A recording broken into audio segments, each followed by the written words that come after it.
Ho, ho, ho. What's up, guys? What's up, girls? Welcome back to another stream. I'm going to be discussing a little bit more, the Warhammer Chaosbane. Going to be doing some relic runs today at max difficulty, just to try and eke out a little bit more playtime from this title. Got my build more or less complete. And we're going to have a decent discussion over the state of the game, thoughts on the game, future of the game, and all this stuff. And let me start off with my shilling, as I'm sure this will be accused. This probably is, for a game that has less than 50% positive reviews, one of my favourites of that category. There's a few games that have been out over the years that have been heavily bashed. I was like, hey, actually, it's not that bad. And this is definitely one. I certainly see, though, why it gets bashed. And I think we can have a good talk on that today. But, okay, I think maybe we could go up to Chaos 4, actually. We'll run through this. As you'll see, my build has had a bit of a change. We now have a Pistolier build. And, well, Daka is... Oh, what are you doing down there? Knock your socks off, sunshine. I don't have a dash anymore. I don't have a dash, and I do die in a couple of hits because I am full glass cannon. Oh, step out the way. Step out the way. What's up, Jack? What's up, Jake? Jack, Jake, and Ray. Wow. We need more J's in the room. A few of those. A few of these. So I do still die in a couple of hits, which is nice. It's nice when difficulty is difficult. And kiting's relatively straightforward because I have a slow aura around me, so I'm a little bit weak against ranged attacks. As you can see, I don't have too much of a problem with resource management. The only problem with this difficulty in this build is that, well, it's not particularly efficient speed-wise. Well, as you can see, though, once an enemy gets close to me, they're considerably slower, so that really helps. That's basically my shield doing that, which I really like. It's cool. Yo, what's up, James? How you doing, bud? Blow their socks off. So we didn't do the event, and we're really bad because of that. But hey, and we did get a chest. Ah, Professor Dewey, how is it going? How you doing, my friend?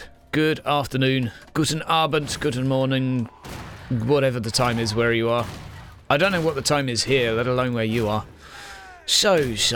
We also have new content coming out for this game next week, and it's actually, if I had to write a quick to-do list for the developers on what I want next week, they've scratched that. They've definitely scratched that, because we have extra 2 difficulties, we have extra game mode with numerous different enemy modifications to make it more challenging. That's all looking good. And we have some new skills already to unlock, so basically you're going to have to do a bunch of challenges to unlock some new skills.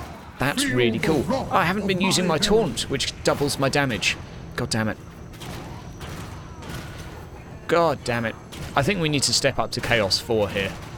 And the AoE slow is just really good. Really good. It's so satisfying to shoot like this. It's really satisfying. I didn't really want to make this build for a while. I resisted. I said no, it's too meta, too many people are doing it, it's too cool. And I gave in and now it's awesome. But this is definitely too easy, so maybe we'll even step it up just to Chaos 5 afterwards so I do actually die in one hit. Doesn't it also slow projectiles? Oh, maybe. I don't even know. It slows a lot of stuff. And the nice thing about this build as well is if you stand in my banner, this big circle here, and every time I play on co-op, people just ignore my circle. Every time you stand in it, you get pretty much double damage. Every time you stand inside my twirling fire of doom, you get another 30% damage. So I give a large amount of party AoE damage buff. And I think we need to have a little balanced discussion at one point, because this game has a... I think it's actually a bit of an issue with the way it's organised items and damage. Because... Okay, hear me out. In D3, you have about 10 to 15 items per character. Each one can normally end up increasing damage like 200-300%. And that's by an actual like modifier that says you're going to get 200% more damage. Okay, so what was the result? You ended up with silly numbers in a game really hard to balance. Fine. This game has like 5 items per character. especially considering that the item sets are a set of 5. So you basically then have your 2 weapons and your 3 accessories to pick up your extras. Okay, fine. What's the problem, Hydra? Well, most of the damage bonuses on this apply to other players as well. So, although you don't have too much of a balanced disaster when it comes to solo play, all of a sudden, when you play with 2 other people, your damage goes up 8 times. It's like, if I taunt, it's 200%. If I do my banner, it's another 100%. And if I do my twirling thing of doom, it's even more. It's another 30%. And all of a sudden, the end game boss dies on the max difficulty in around about 10 seconds if I have a DPS orientated group. Like, it cannot get an attack off before it's dead. This, for me, is a little bit of an issue, actually. And I think, I don't know if this is even an appropriate solution, because it may be poorly received, but I think actually making these damage bonuses apply to other players is what's going wrong. I say what's going wrong, the problem is that it's so good you have to use it. You cannot use anything else, because there's absolutely no point. You'll just be thinking, man, this game's really slow and tiresome. And yet, if you get a few players that are all using these abilities, they will steamroll through the content like it's no one's business. Oh, you got me. So this is, is this the opposite of Martyr? In some ways, yes, actually, because I think it's a game... What I think really makes this the opposite of Martyr is I think this is a game plagued by lack of content and sold in the wrong way and with some pretty terrible sales decisions, aka the XP bonus. Even though it hardly impacts the game at all, people still can smell it a mile away for being what it is, which is very greedy, to say the least. But I think this game is plagued by lots of good design choices to make an entry-level ARPG. Problem is you try and sell an entry-level game to a genre which doesn't necessarily need entry-level stuff, you get a lot of unhappy pandas. And I think that is half of the story for this game. Half of the story is players that just were never going to like a very entry-level simplified version of a genre they love. Fair enough. Like, if you really love PoE, why would you play an entry-level version of it? Like, it just makes no sense. I think the problem is this should have been marketed to people that don't like PoE, people that don't like what's on the table in terms of ARPGs currently, and people that like old games like Baldur's Gate and Gauntlet, stuff like that. Because it's simple, it's crisp, it's pick up and play with your mum, play with your young child, and they will have probably very few issues picking up the game, at least in comparison. You build quickly, you play quickly, you complete the game quickly as well. Oh, I'm going down. I don't have my dash ability anymore. Oh, banner. This slow is so imber. I can't tell you how... Stop! Jerk! There we go. I always think I'm going to die, and then I just forget everything around me is slowed. It's amazing. And I think the other half of this game is people that would normally like this game, if they don't like the meta ARPGs, will be put off by the fact that it's just over and done with too soon, and it's way too expensive, and the monetization policies around it suck. Oh, definitely you could play this with your mum. Definitely. Oh, Billy, how's it going? Hypocritical. I actually think I don't see any hypocriticalness on this. Any hypocriticism. I don't think so this time, Billy. I think I'm being a good boy, but I don't know. Ah, dear. Thank you very much, Jake. Thank you very much. Right, let's go. Co-op works in this one. Yeah, that's true, Vaz. I think more than that, I think co-op is enjoyable in this one. Like, maybe you could make the argument that if they changed that stacking damage mechanic in this game, it would actually take away one thing that this game offers in abundance, which is sort of co-op synergy. I think the synergy needs to be mainly with utility, though. I do think if a group's damage is boosted 800% because you go for this, like, let me just pull this out for a second for you. If we look at this sword, 200% damage taken by enemies. That's by the whole group. See you around, James. 200% damage for the entire group. No other item does this. Okay, this increases damage dealt by me. Damage taken by enemy. This one is vastly superior when you're in a group. There is no reason to take any other weapon in the game than this, because it's so much better. And there are a bunch of items that do this, and they will make all other items redundant because of this. Like, for me, it's a little bit of an issue. Oh, I've not done the boss yet. Where is he? Oh, he must have been down... Ah, never mind. Never mind. Ah, dear. Someone asked for a treat. Thank you. Yep, right, that's that. We'll bug out of this one. Demons look kind of purple. Oh, they're Zinch. They're Zinch, Matt. They're Zinch. Zinchian. Right, so we have a bunch of new items here. Let's step it up to Chaos 5 so we can make it a little bit more entertaining. But, I mean, don't get me wrong. I fully support this game having mixed reviews. Absolutely. Do you want to join me, by the way, Vaz? I'll tell you what, I'll make it... it's up to you, but I'll stick it on friends only, and I'll just see who's online, and we'll do some Chaos 5 stuff just to make it a bit more interesting. You know, Corn on the Cob's online. Who's online at the mo? Vaz ain't online. Vaz ain't online. How very dare you? So we're going to donate some items. There's, of course, some features missing from the game, which most would just simply expect. And that is... Ooh, stuff like a shop that you can actually sell items to. Like, you can trade in stuff for reputation here, but you can't really do much else. And, oh man, I hate this part, but I'm just going to get rid of a bunch of stuff. Get rid of anything meteoric, because meteoric, quite frankly, is just bad. And any Skaven stuff that's not as good as the stuff I have, I can get rid of too. Yep. Just making a little bit of space, as you can only carry 80 items. And I don't think I'm going to get... Like, the items I have already seem to be, like, I can't beat them. I can't goddamn beat them. Oh, that's got some extra stuff. Crit damage, cooldown reduction. Oh, it's also got cost reduction too. Interesting. Ah, each successful block stores a... That is okay if you're trash clearing and you're a Z DPS, because you can basically... This will stack 100 times, and it'll give you a whopping amount more DPS. But you need to be like a Z DPS class to actually stomach Chaos 5, so I don't really see that happening. Right. Yeah, anyone can join. I mean, if you just want to... I'll tell you what, we'll just make it public. Random level. Yeah, I'm doing random level farming for a bit, Vaz. Although I might switch over and do some bosses as well.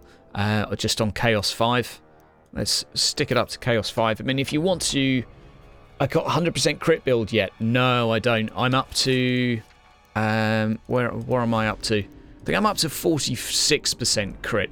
But one thing I'm really liking how this works is I get crit, and I get my energy back when I crit, and I'm rocking 2 passives that increase energy gain by 50%, just because none of the other passives here actually do diddly squat for me. Like, maybe I could make the argument that Bastion would be nice if I'm surrounded by mobs, like it would boost my damage by up to 20%. That might be okay, but I just never have any energy issues on this.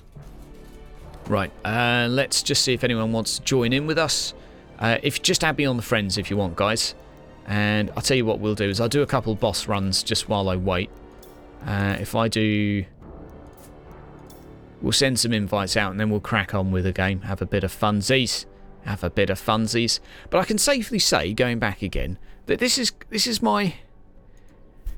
This is the game that has absolutely pants reviews that I actually enjoy playing. Like... It's I enjoy playing it for a short period, don't get me wrong. Like, I play this for an hour or 2 a day, and that's plenty for me. Like, that's already pushing your luck. But next week we do get a game mode which is pretty much exactly what the doctor ordered. Yeah, we'll just do Bloodthirster. Go on, let's have a bash. Max difficulty. Let's have a bash. It's not that hard. Yo, Mojo, how's it going, bud? You're enjoying it too? Like, the thing is, So I really think you could dish out a very simple questionnaire to people to decide whether or not they would like this. And the questionnaire is as follows. Are you happy with Grim Dawn and Path of Exile? If yes, probably don't buy this.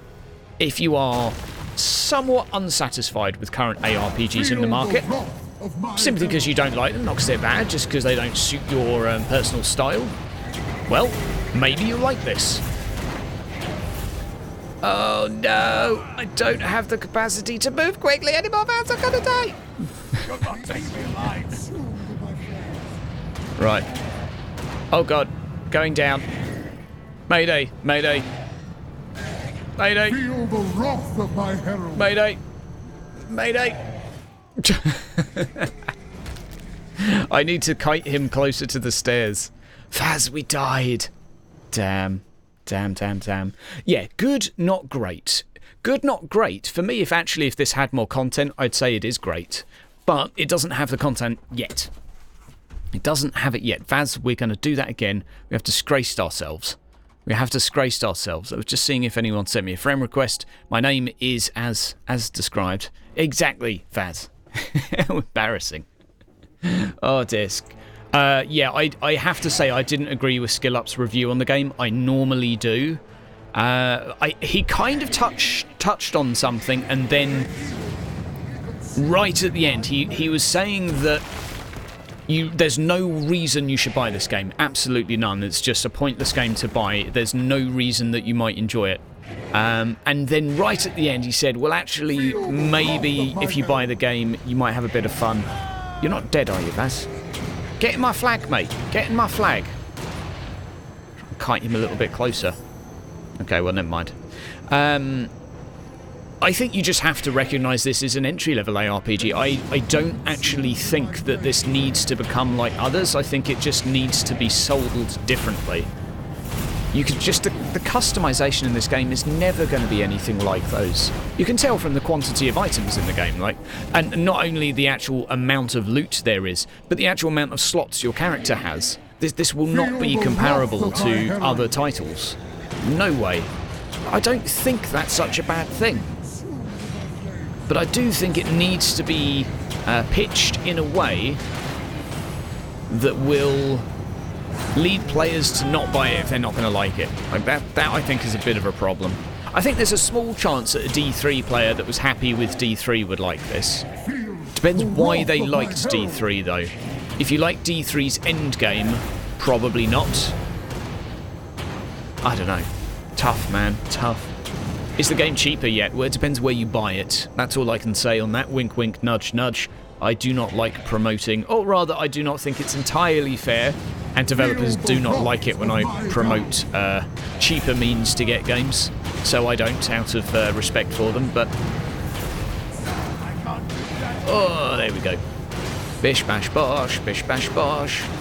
All I need is another player that gives me notable damage buff. Bish, bash, bosh. See, we're just not dying quick enough for a max difficulty. But next week, we get an extra difficulty level. Oh, wow, 4 items. Oh, get some of that. Get some of that. That's it. That's it, Ave. That's it. I really think... Oh, extra cooldown reduction. Get some of that. Extra cost reduction. Get some of that. Tiny bit less health and counterattack damage. So that actually looks like a very tiny weeny upgrade. And this shield smash upgrade. Ugh, that's a shame. That's a shame. Right, I'm looking for a better necklace though. I don't want cooldown. I need crit hit chance and damage on a necklace. That's the one thing I need, because my current neck is giving me counterattack damage, which is just of no use whatsoever. This actually might be a slight upgrade for 1% cost reduction on this. Yeah, we're actually keeping this. We have a slight upgrade ready for next week. Okay, let's continue. Good job, Vaz. Keep up the good work. Right, we'll go Keeper of Secrets. We'll do a quick one and then we'll go through some rank 5 areas. Yeah, there is an issue with matchmaking in this as well. One of the other sort of disasters is that it just sometimes matchmakes you with absolutely anyone. Where's the damage, Vaz? Where's the damage? Where are my 3 million crits? There we go. Feel the wrath of my herald. And mouse cursor that I could see would be an absolute game changer for me. Kill it, kill it. Oh no, never mind. Are we actually on Chaos 5? I'm struggling to believe this right now. Feel the wrath of my herald. Can taunt those. We should be able to kill him faster than he can regen here. Oh god, no, that's a no. Mayday, mayday. Heart. Vaz, are you dead? Oh, Vaz! Yeah, Ad's got you. Picking up stuff. Picking up stuff. Gonna pick up some stuff and Feel gonna the rest wrath Vaz. of my Gonna herald. pick it all up. Got him! Legend.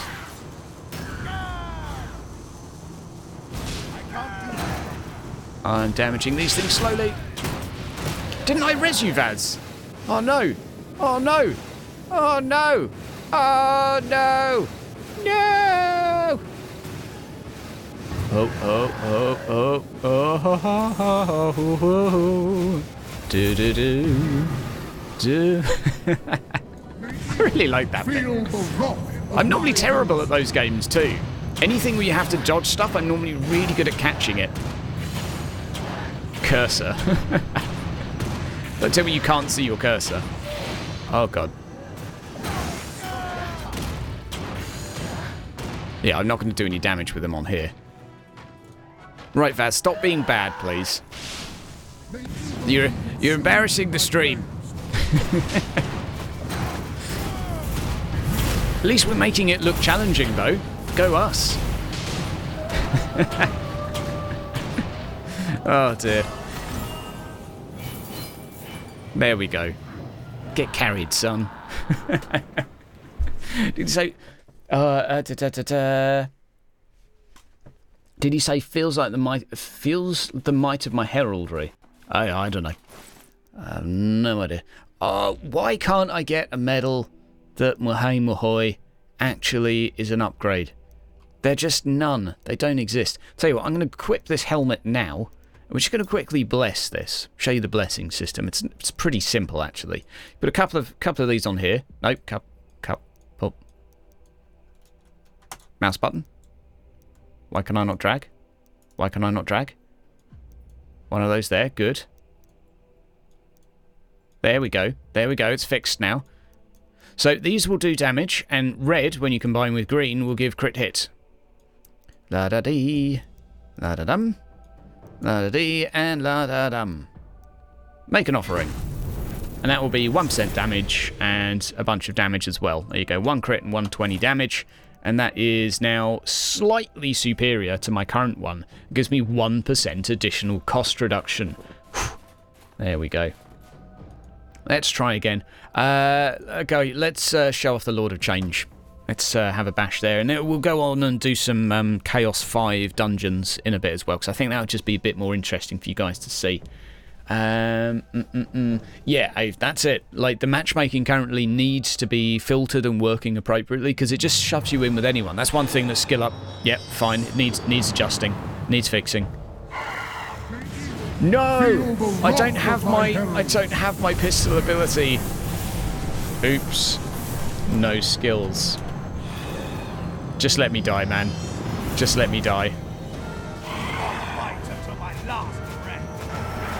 Just let me die. Didn't have my skills. When you change items and you have this set, it automatically removes the skills. Damn. Damn. Ah, dear. Right. Let's try that again with a little bit more feeling. I hate the fact when you die, you respawn here, which is the opposite end. Such a millennial, but honestly, it's a lot of walking you have to do. Right. Round we go. Where are you, Vaz? You coming back? Is it worth it for 60 euros? I mean, no. In a nutshell, it will be hard to justify the cost, but there will be some players that like it enough that they don't regret the purchase. Like, I think content-wise, if you match this against all the other titles out there, there is a real difficulty in justifying the cost. I think if you like look at the local co-op feature, you can maybe use that as a bit of a selling point. Is Vaz gone? Did he leave? Teleportation pillar from Vermintide 2. Oh yeah, a lot of these skins like that are basically... Oh, Vaz crashed, okay. A lot of these things are just given to them by Games Workshop. It's not really a case of like they make it up, it's just Games Workshop will say, this is what a teleportation pillar looks like, and that's what you're going to use. And then insert Steam forum of, why are they copying the other game? Well, there you go. It's one of the nice things when I did meet the Neocore bunch and had a good few drinks with them. It was nice to actually appreciate how much input Games Workshop have on visuals of games. To the point, like, a Space Marine is... Like, they have an exact scale of how the proportions of it that they have to use. Shoulder pads have to be this. Like, the chest, head has to be these sizes and ratios. You can't just, like, make a cool little kawaii-looking... My Little Pony version and pass that off. It's got to be absolutely to scale, which is awesome, to be fair. Oh, totally. Well, that said, Zach's, like, there is new stuff coming next week, which is nice. Is Vaz in here? What's going on, Vaz? What are you up to? I'm just going to go on an expedition while I wait for you. He's fannying about. That's what he's up to. Greedy goblins. Yeah. I have no idea how much they take. No one will ever tell you how much of the IP Games Workshop take. But I do think it is very, very curious. Ooh, do I still have Shield Bash? I can really change that item.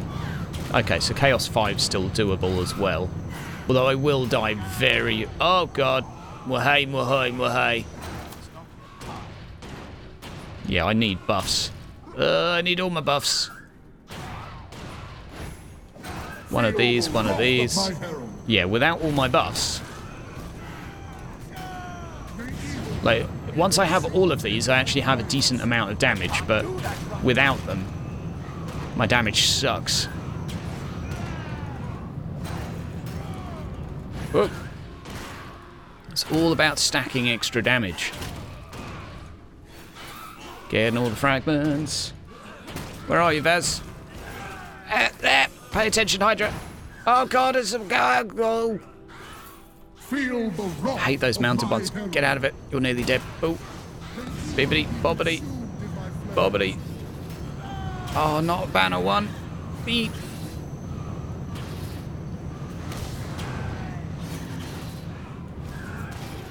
I miss having the shield charge so bad. Why am I slowed? Ha. Ah, Vaz is here. Sweet.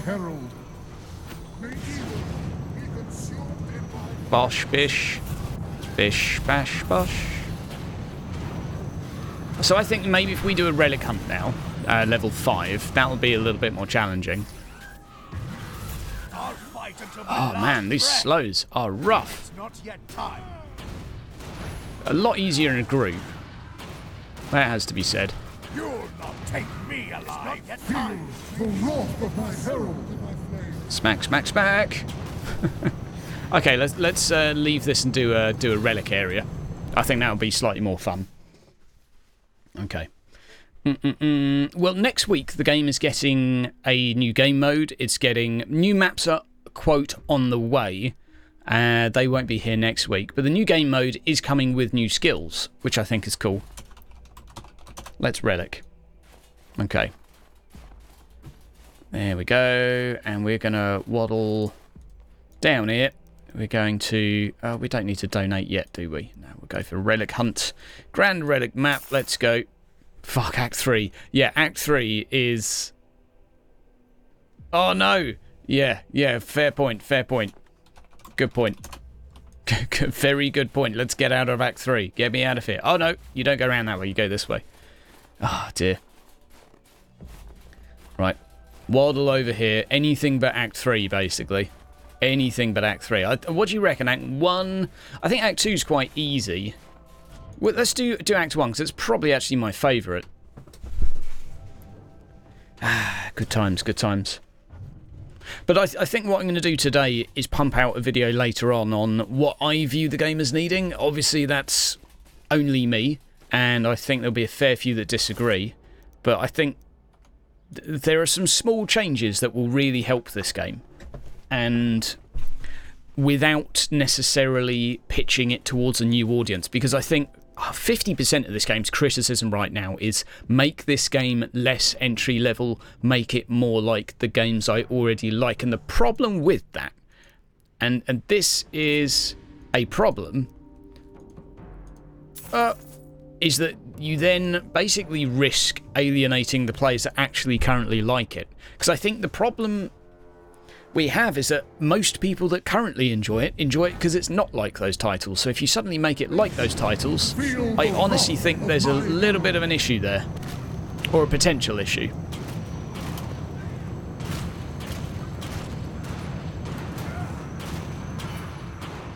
Shame you can't zoom in, because this bit's really pretty.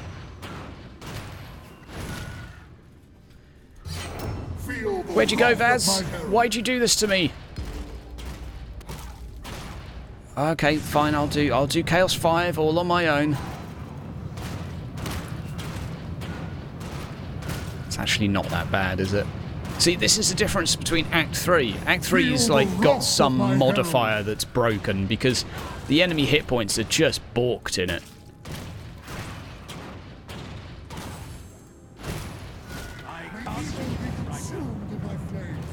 Just balked in comparison. This is so much more doable. I have a feeling Act 3 has, like, enemies have 4 times the amount of health for no reason. And they murder you exceptionally fast.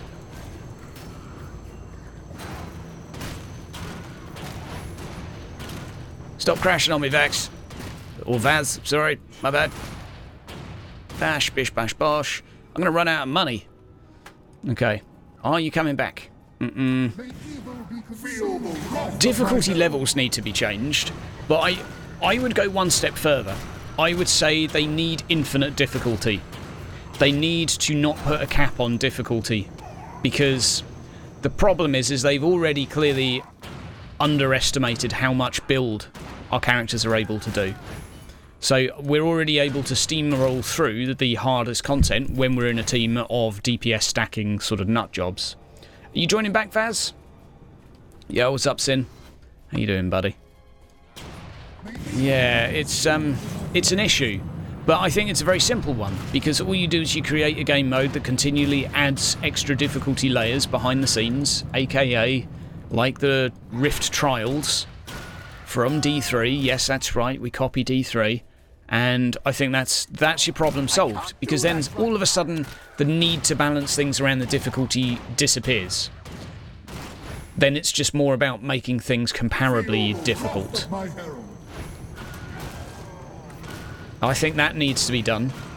I think we need an extra tier of items, and I would be fine with them in the short term just being a very simple Primal Ancient, aka max drops. I think that would be a very simple solution to add... I'm going to die here. Oh, nearly. A very simple solution to giving this game something extra to grind. Give me a version of each item that is slightly better. I'll tell you what, let's take this one step further. I want 2 more types of heroic item. I want one with half the bonuses that drops during the levelling portion of the game. So it's not amazing, but really cool to find when you're levelling, because right now when you're levelling there's no interesting items in the game. There is just minor stat changes. I think that will help. And then I want a version with maximum rolls, or a tiny bonus to the rolls of, say, 10%, that drops as a heroic and has a 1% chance every time one drops for it to be a primal. And then all of a sudden you have a much better looting scenario in this game, and that's just quick to do. I'd be honest, man, they're not going to create a subclass system for this game. I know what you're saying, like, more choice will be good, but I don't see any way... Like, I think they've For me, each class feels pretty complete. It's not very complex, I grant you that, but I think that's intentional. New classes will be nice. The problem is with new classes is I think it's a very inefficient way of adding playtime in some respects, because people are only going to probably play this game through on 1 or 2 classes. More likely, I'd say probably 95% of players, bearing in mind that only like 10% of people ever complete a game. That's just some random trivia for you. If you make like 10 classes, chances are a huge portion of the people that play your game will only ever play one of them. So you don't get a huge amount of like bang for your buck, potentially. Obviously, the players that love your game will get a huge amount of bung for their buck. Bung for their buck, apparently. So it's kind of like, I think you need the content first to be able to hold, to be able to have it sort of cope with extra classes. But I think if the content's in and suddenly this game has some stuff worth actually doing, then all of a sudden extra classes will add more. I think right now for me classes would be lower priority. Again, just given because I don't think there's the content. I know it would add more, but all I'm saying is I think it would be less efficient than adding game modes and stuff like that.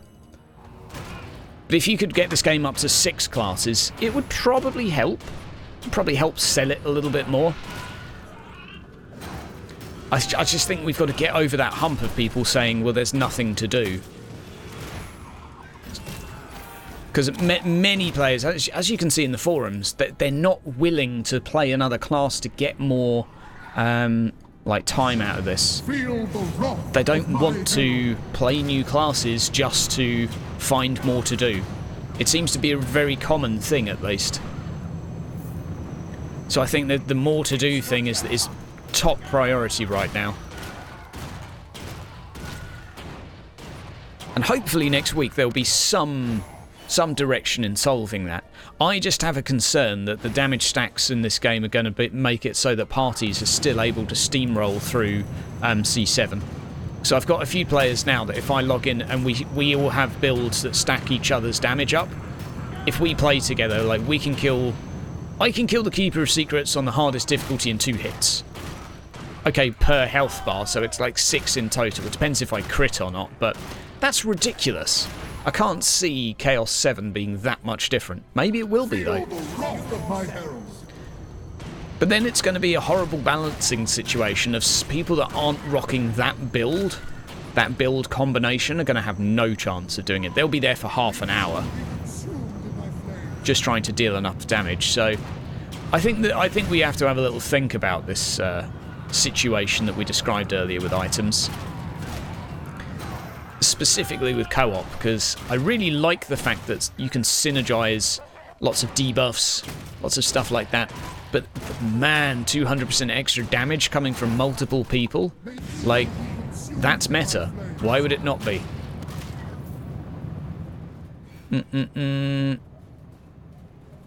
They promise the game has the trouble, Sin. Like, some people won't buy the game because there's no promise of post-release content. And some people won't buy the game because they're putting content in the game after release. Like,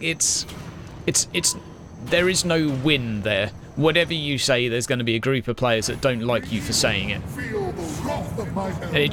It basically depends. If players are happy with the game, they're far less likely to make that complaint about, well, you shouldn't have had it in post-release, you should have had it in at release. Well, that's it. The game is not particularly exciting to grind with a new class, is it? I mean, it's not particularly exciting to grind past your first playthrough. It is pretty bare bones. It is. I think next week... Oh, I'm not actually paying attention, and those things absolutely wreck me. Okay, pay to revive. Yeah, sure, why not? Yeah, we use 20 fragments, because I've got a billion of those. Right, let's actually use some buffs then. Damn you. That hurt. That came out of nowhere. Damn. Okay. Yeah, it is bare bones. It absolutely is. And I think that's, as you say, it's not the problem that there's post-release content. I think it's a problem that there's not enough release content, which makes people salty that there's post-release content, if you know what I mean. I think that's how I would frame it. Because I think people putting in content after a game's out can never really be a bad thing. It's giving you free stuff. It's stuff, provided it's not stuff they cut out the game. And obviously you just have to take a developer's word for it these days that it's not been made yet. Like they've said to us they've not made these things yet. The DLC, they haven't been working on that till the game was released. But yes, I think it's an issue when the game's too small at launch that players then blame the stuff coming afterwards. I mean, I think that's natural to do. It's like, well, Feel the wrath of my herald. I don't think you can be angry at them for having a roadmap, though. I think it's just, well, be angry because the game doesn't have enough in it. I'll fight until my last breath. Oh, come on. A few more bishes, a few more boshes, a few more bashes. I think he's going to continually summon more. Feel the wrath of my herald. I'll fight. Oh, there was the crit. There was the crit. Oh, there's a banner here. That might be why I'm taking a huge amount of damage. Oh, my word. I'll fight until my Help. last... Help me, Sigmar. Yes, yeah, Farmer, I don't disagree with you on that. The state at launch has to satisfy players. I just think it's a bit of misdirection currently in terms of what the players are angry at. I think it's like a lot of people are being angry at, or vocally angry at DLCs at a later date, when that's not really the problem. The problem is just that the game doesn't have stuff right now. Not everyone does it. I'm just pointing to a few Steam posts, basically. Come on. This is not Why my are you final so hour. tough? Oh my word. It's not I'm going to go down again, aren't I? I'm going to go down.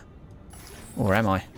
Whoa. The wrath of my herald. But to be fair, like, the Steam forums are just, not always, but I'd say 50% knee-jerk reaction, so it's just kind of like, this is the first thing I've seen, so this is what I will be angry at.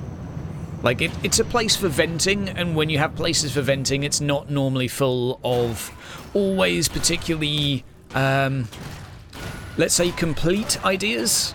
And I'm not putting anything down, because like it's a good place for discussion as a result of that, but you tend to find first impression criticism and reaction is rife within Steam forums, because it's like, I'm unhappy with something, so I'll quickly log in and shout about it.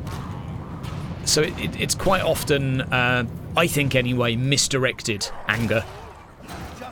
Stuff, one thing that's blamed for an issue of another, but hey, no one here denies the fact that this game has nowhere near enough content to justify, even to justify it being released, really. However, with next week, I may change my mind on that. I really want to see... I really want to see how much this new game mode adds.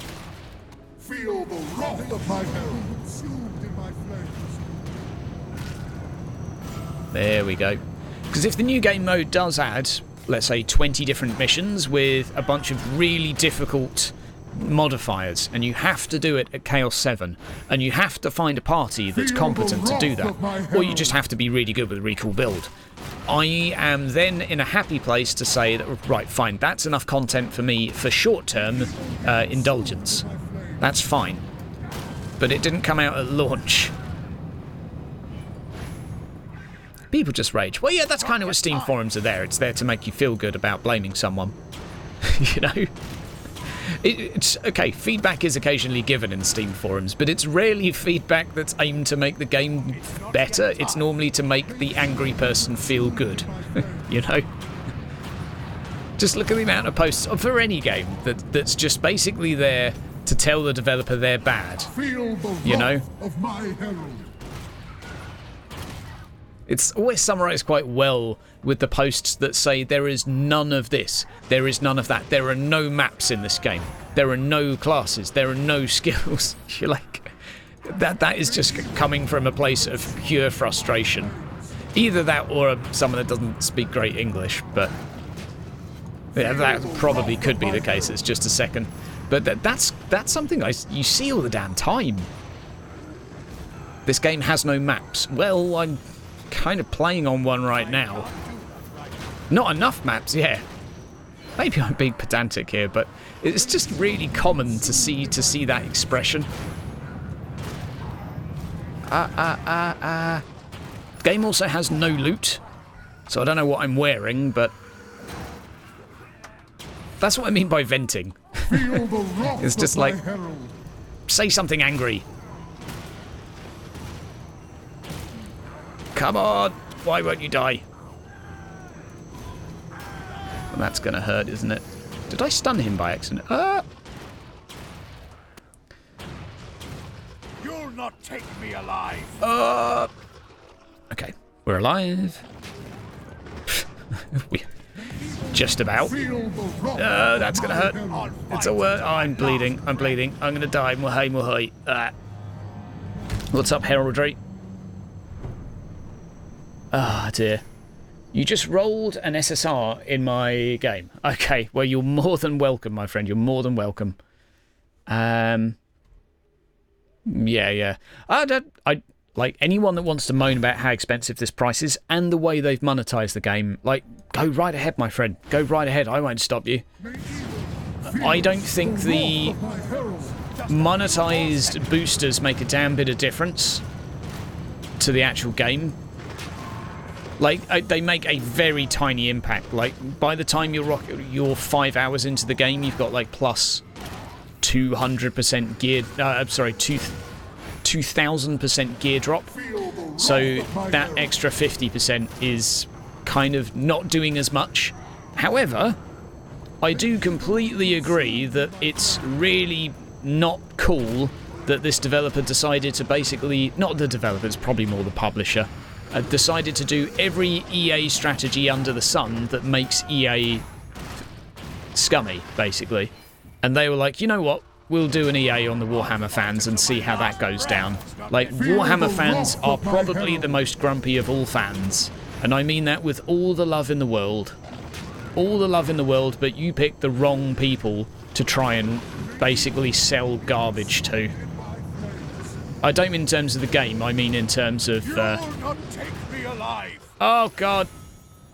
Feel the wrath of my herald. You do not sell aggressively monetized stuff to Games Workshop fans because the player base averages between 25 and 35 as an average age. And some of us will do it. There are definitely some whales out there. Whales meaning players that will buy anything. And everything, and donate as much money as they can. There are plenty of those for Games Workshop, but there's also going to be a lot of angry people that are just going to raise their middle finger up and say, you know what, no, I'm not doing that. Oh my god.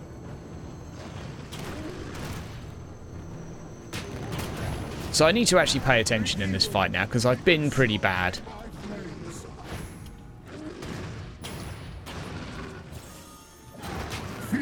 The wrath of my herald. So what you want to do... I can actually stun him too.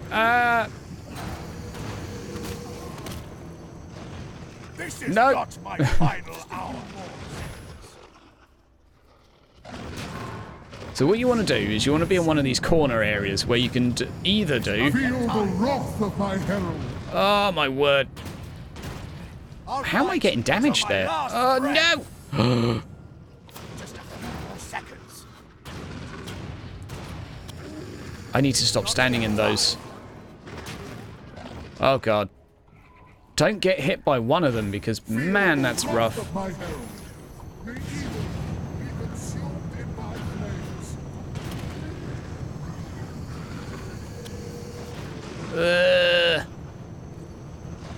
Oh my word. This is painful. I can't do It's probably painful to watch as well.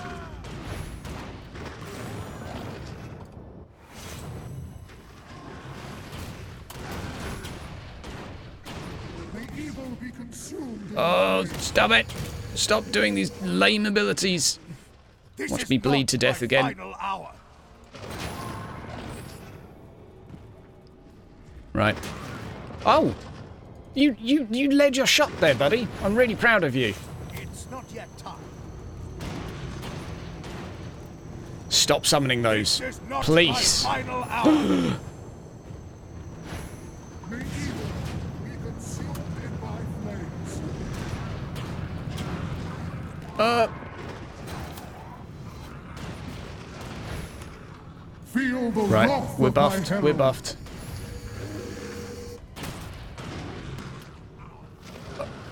Yeah, the dodge is real. It's not yet time.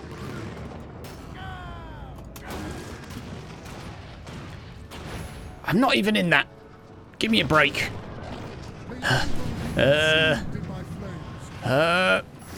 Feel the wrath of my herald. That's fine, you can knock me away.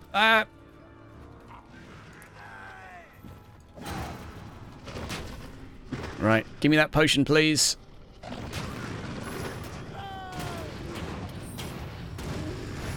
Feel the This is wrath taking of my forever. herald.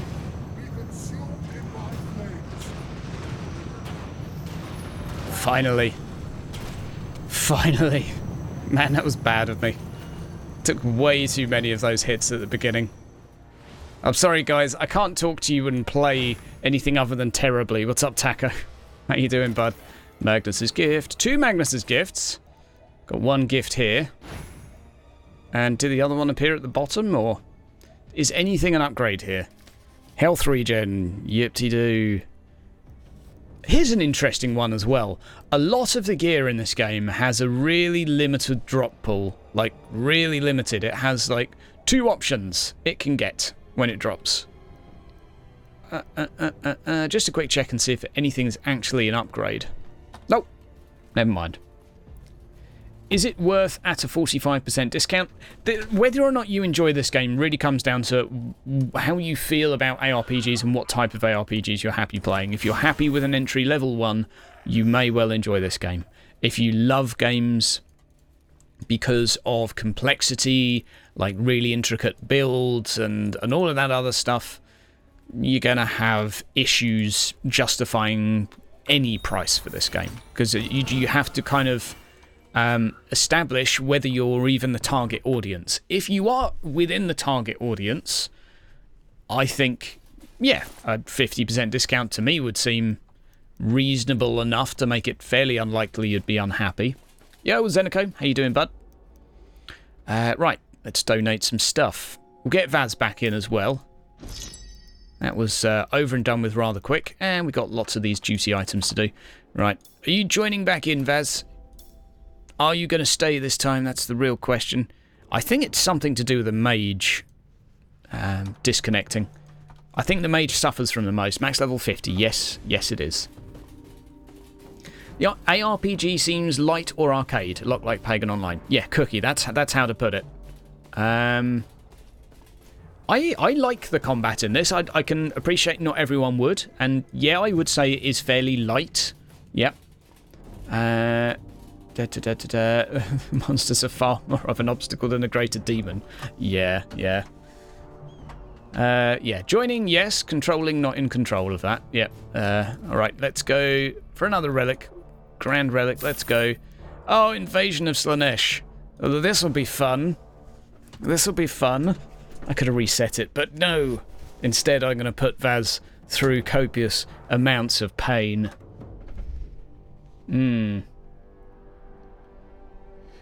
Well, I think, Imag, the issue is not so much how much this game costs, it's how much this game costs in comparison to other titles of the genre, you know? There are just cheap ARPGs out there. Like, you've got PoE that's free to play, and that is just what this game will be compared to. Like, it's tough. It's tough.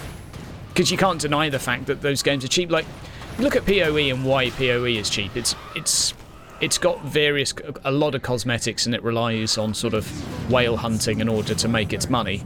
By whale hunting, I mean the occasional player that spends a crap ton of money in it. And you can certainly argue that in some ways that's more ethical because you give players a choice. You know, they don't have to spend.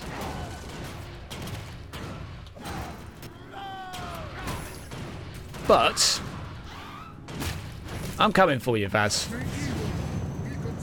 I'm coming for you. I was going to res you. God damn you.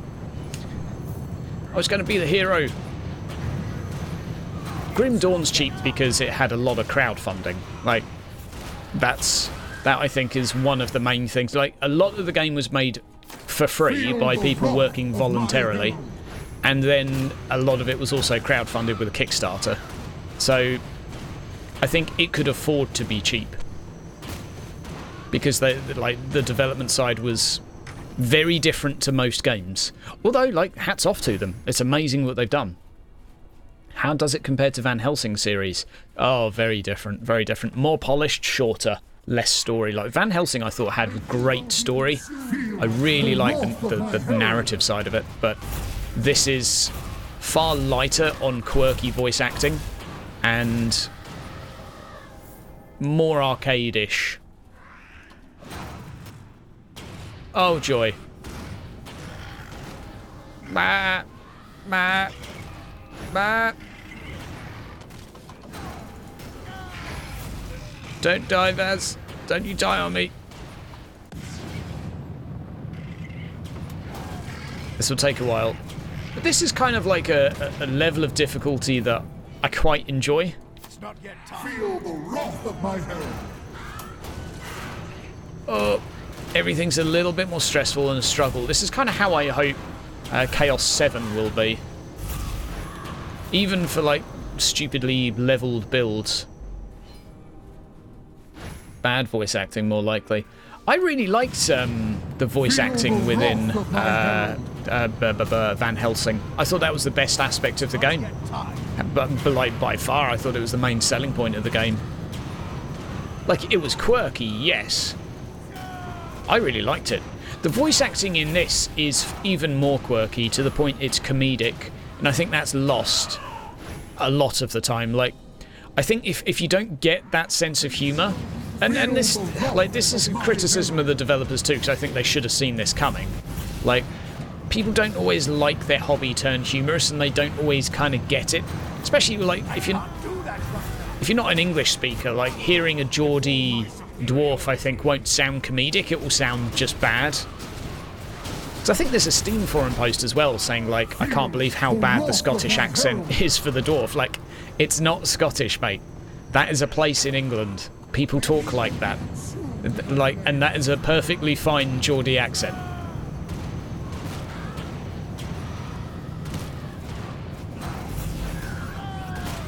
I'm not saying it suits the dwarf whatsoever.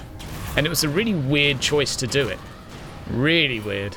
Like, why do we have a hairy biker as a troll slayer? Oh, I know, Sin. Like, the trouble is like, that accent suits, like, it suits the hairy bikers because they're just talking about food.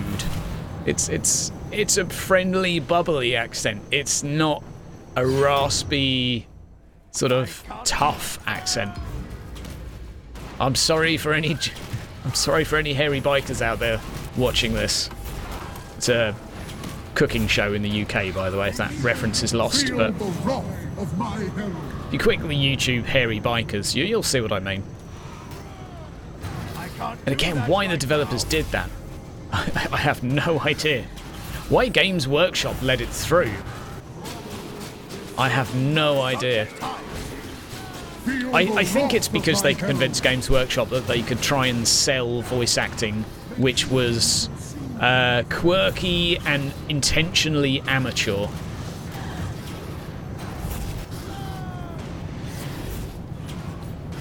Just a few more seconds.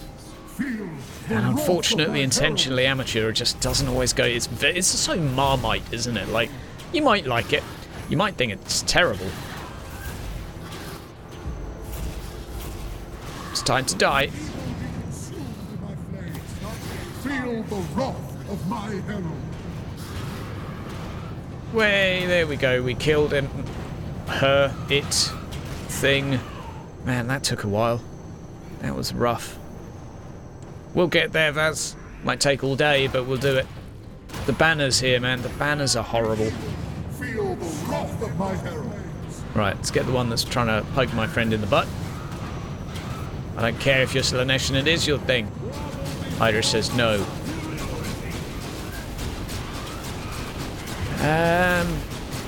I should have used Chaos Champion models. Yeah, I think there is a bit of an issue with champions, A, not having an array of abilities, and not having... Like, I can understand Chaos Champions not having a pool of 20 abilities and picking 4 random abilities from it, because I don't think that exists within Warhammer Fantasy canon. So while D3 did it really well, I'm perfectly okay with every enemy in this being like a... It's one of these, so it does that. You know, it's predetermined by who it is. But I think for the champions, there could have been more interesting things while leveling rather than a slightly larger mob. I think that was... Feel the wrath of my herald. I think that was a schoolboy error there. Like, another 5 models are needed. Yeah, that was going to go badly.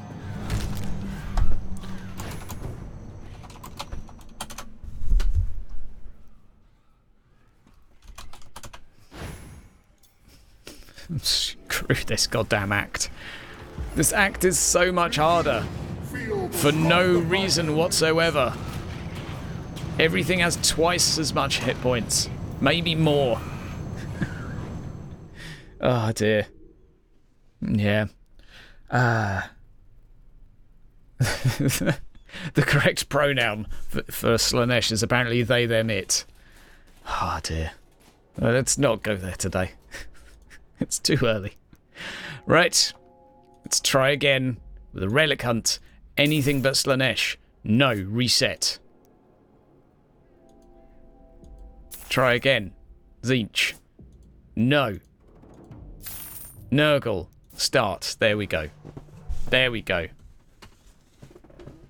Ah, dear.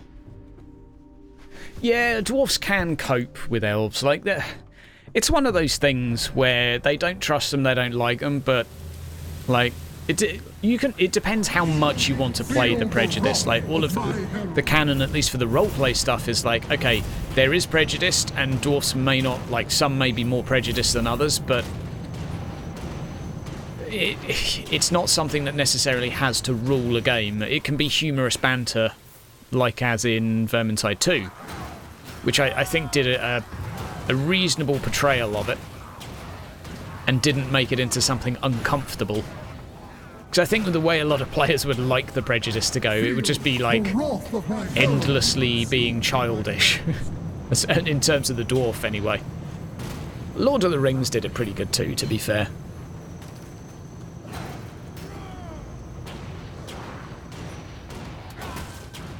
Shooting all the stuff, shooting all the stuff. Feel the wrath of my herald. Tack, tack, tack, tack, tack, tack. Wow, you got some hit points on you, haven't you? There we go, we just need to stack up our damages. Just need to stack them up. Ah, dear. You've already uninstalled the game. Well, next week there's the extra content coming out, my friend, so I think that might have been a little premature. I would say relic maps are definitely by far the most interesting content because they actually add some challenge. You can die, although it's not hard enough. But yeah, it is unfortunate that the game's difficulty at launch is not sufficient to keep you playing past max level. But next week the extra 2 difficulties come out as well as the challenge mode. So that I think will be. I think it sounds like there's a fair bit of extra playtime in that if you want to unlock all the new skills. There's some new gems as well, so I presume that's going to be for upgrading gear. They're heroic gems, so it sounds very much like you're going to be able to upgrade gear another tier. Or just give it extra stats compared to what you can give now.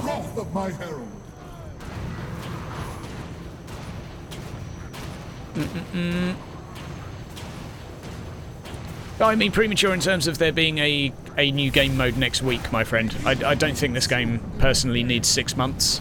If the game mode that comes out and the difficulties that come out and the gear... there's no actual confirmation that there's gear in next week's drop, but I think if that comes in, you're looking at... It depends how tough it is, but with Chaos 7, I mean, there might be another 20 hours of game time in there. Potentially. Oh, Vaz, stop dying, buddy. Oh, God, I'm poisoned. I mean, there's no doubt that there are certainly some things this game needs that will take longer. Like if you're after extra maps, lots of new item sets and things like that, that's going to take time. That's going to take time.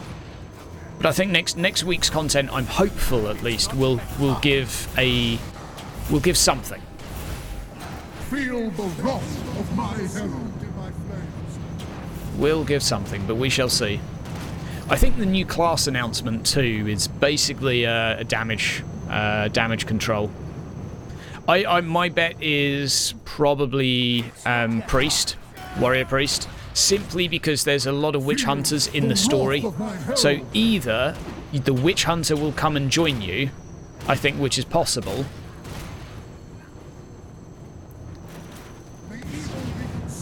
Yeah, it's possible the witch hunter might jump out of the narrative and come and play with the group and basically jump into the story. That might happen, but I think the warrior priest is fairly... I think we can all agree that human is most likely. Like, you're not going to see another elf. That would just be a very, very questionable design choice. I can't see any... why does it always... Faz, there's something about your abilities that make the game lag. I've played yesterday with 4 people for a few hours, and I didn't have any lag at all. There's one of your damn abilities that's doing this. I will find it.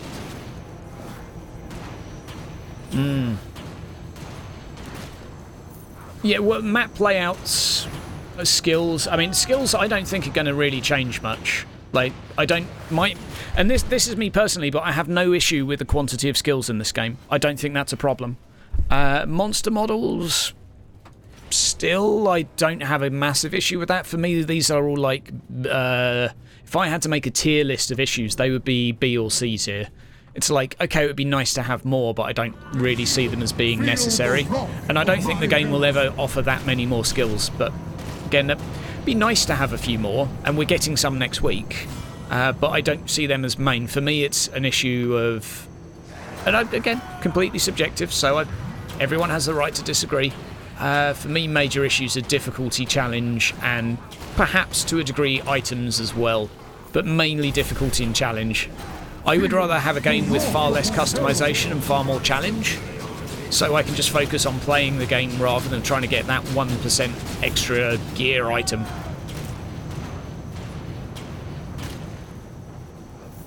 But yeah, the thing is with map biomes is I don't think the biomes are going to change per act, but I do agree that the quantity of tiles per biome needs to be improved. Because like Act 1 story, and this is a story given to them by Games Workshop, is that there is an invasion coming from the sewers.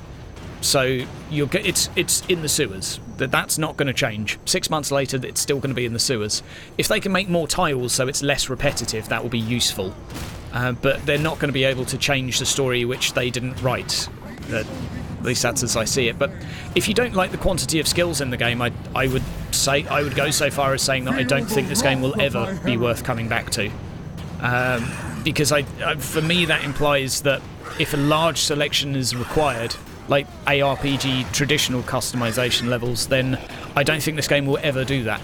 And that's largely intentional, I think.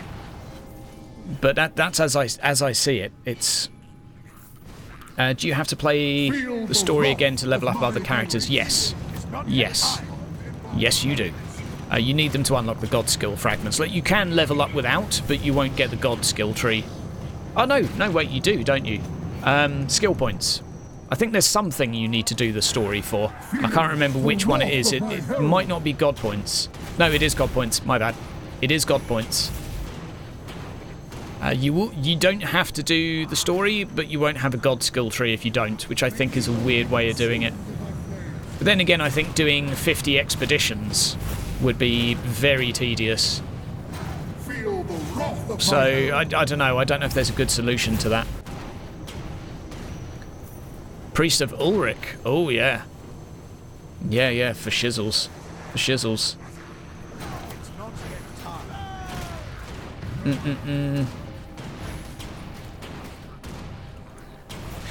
The thing with mobs per act is that they're introduced very slowly. So each mission, and there's 10 missions per act, is that mobs are introduced one new mob per act. Per mission. So 5 missions later, you get 5 new types of mob that might be there, and that's kind of. I do admit that it's kind of awkward in how they've done it, because it does mean there's not a lot of variety. Like, a lot of games increase the variety of mob per room rather than per mission, so it takes longer for you to get to the same diversity. But I actually think that mob quantity-wise, I don't think it's too terrible. Like, you've probably got 12 mobs per faction. I just think it takes too long to find them. But then for the endgame modes, I don't really see that being an issue, because you do see the variety. There's perhaps a bit of an issue with how they're paced. Like, you don't see a lot of certain types of them in this mode. You don't see many of the larger sort of foot-in-the-ground ones. Like, I'd quite like to see some champion pack-ish scenarios where you get a little bit more variety with how the mobs are utilised and spaced. Same sort of mob, different model. I think... Do you mean, like, between acts? I mean, the issue with between acts is, like, yes, they've recycled the tiers of unit. So, like, Chaosbane is there for each of the factions. But I think that's the thing of Games Workshop more than this game. Like, each faction has Chaosbane, so why wouldn't you include Chaosbane for all of them? And obviously, the model's heavily recycled and corners have been cut, but I wonder if that's maybe because also that they don't have as much freedom as people give them credit for choosing how models look. Feel the wrath of my herald. Like, each one of these is basically based on a miniature or what Games Workshop said it should look like, so I'm pretty sure Games Workshop were totally okay with, like, Chaosbane looking pretty much identical for all of the factions, just a different colour and a slightly different ability. It's how it is. Like, there is a Chaosbane model, and that's what Chaosbane looks like, and that's the model that they want to sell, so that's what it's got to look like. Like, the skin variety available is... many would make the assumption that the developers are just free to make a new skin for the Empire Soldier in this. That's not true. They have to pick a picture that is from existing canon and implement that. And it has to be exactly scaled as it is in that. And it has to be something that Games Workshop are going to sell miniatures based on. Like, it is a little bit limited. How many hours can it take to max all characters? If you mean max and gear, I think you're probably looking at 40 hours. Although it actually probably may be a bit more like 20, because after you've done the first one it gets considerably quicker. If you rush through, you could definitely have all of them geared in 20 hours. If you go a little bit slower and play on a harder difficulty, maybe 40. That would be a rough guess. That's fair, Rini. I mean, my view on this is that this game is shorter than Martyr, but far more enjoyable. So I'm quite optimistic for next week. I just think the combat in this is just far more polished and far better designed. The design choices in this game I really like. The design choices in Martyr are why I don't enjoy it, or why I can't really say I enjoy the combat. For me, it misses a lot of what makes combat fun.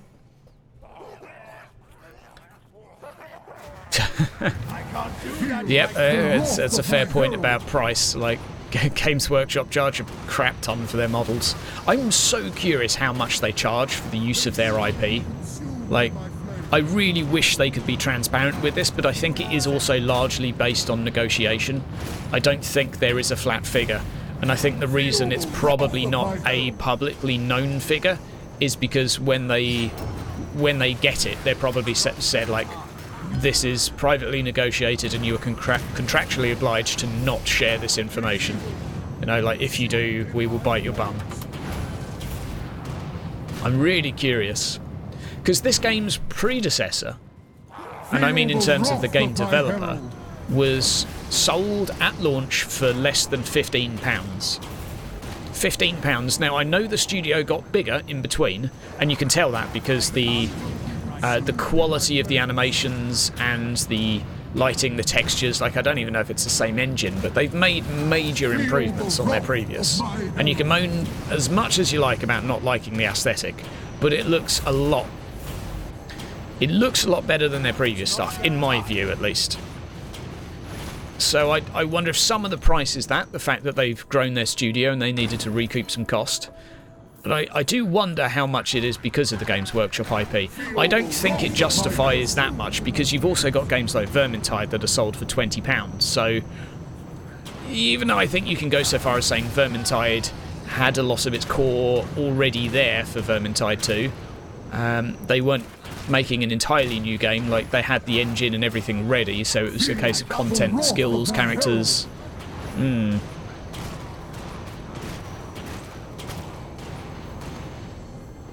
They do it by the model. Interesting. Depends how much of the IP you want to use. Well, I would think some of that too is also the animation, though, because, like, it is, if you want to have another 50 types of unit, you've also got to animate them.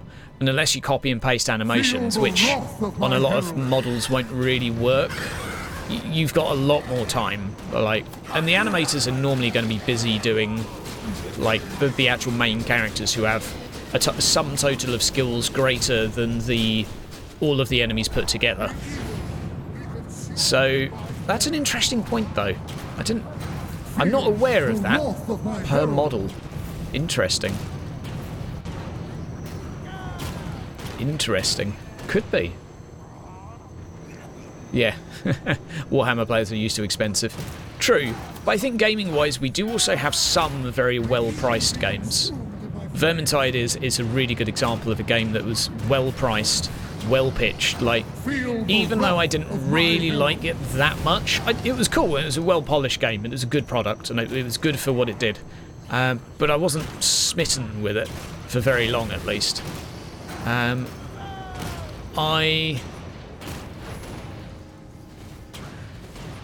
I think for £20, like, I could not complain. I couldn't complain. Like, it was fine. And if this game was £20, I think it would be 15% higher in the reviews. It would still be largely negative, I think, and very, very mixed, because it's so light on content. But I think, and this is 3 ifs, if the game had next week's patch at launch, if they didn't include some rather smelly monetization options, and if it was 20 instead of 50, I think the reviews would be very, very different. I think it would be far less easy to be as angry, although you could still certainly have some major gripes with the length of the game.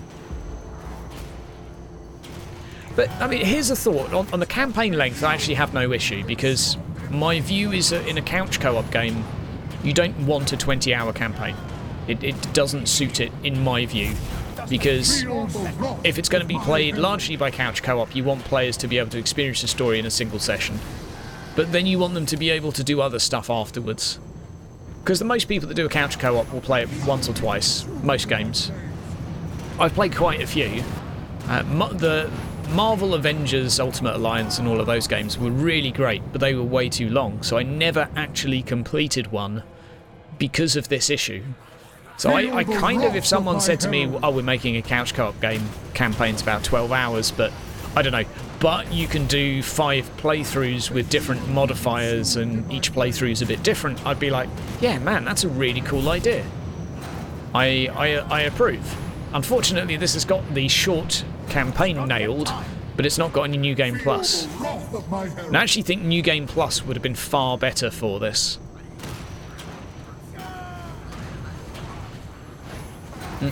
You're new here, Gino. How's it going? Is the game worth its price? Depends what country you're from, because the price varies wildly, but probably not. Probably not. I think the fact if you're asking that question, there'll probably be a no. I think most people that would be happy to pay it would not be asking the question, if you know what I mean.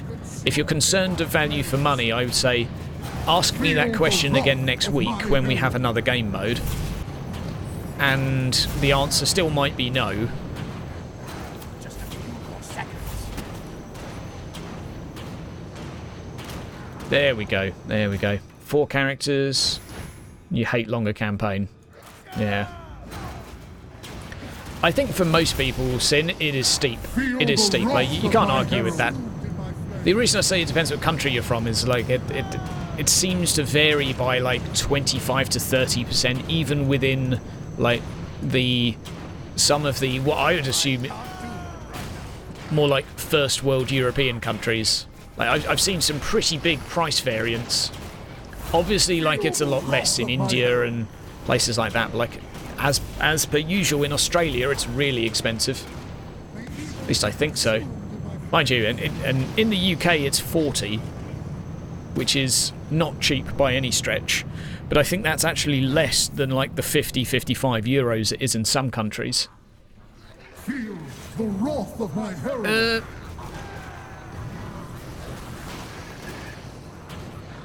Why the lag? Why the lag? I blame you for this, Vaz. Slightly larger mob incoming. Kind of looks cool when it's blown up, though. It's a really cool model. Feel the wrath of my herald. Really cool model.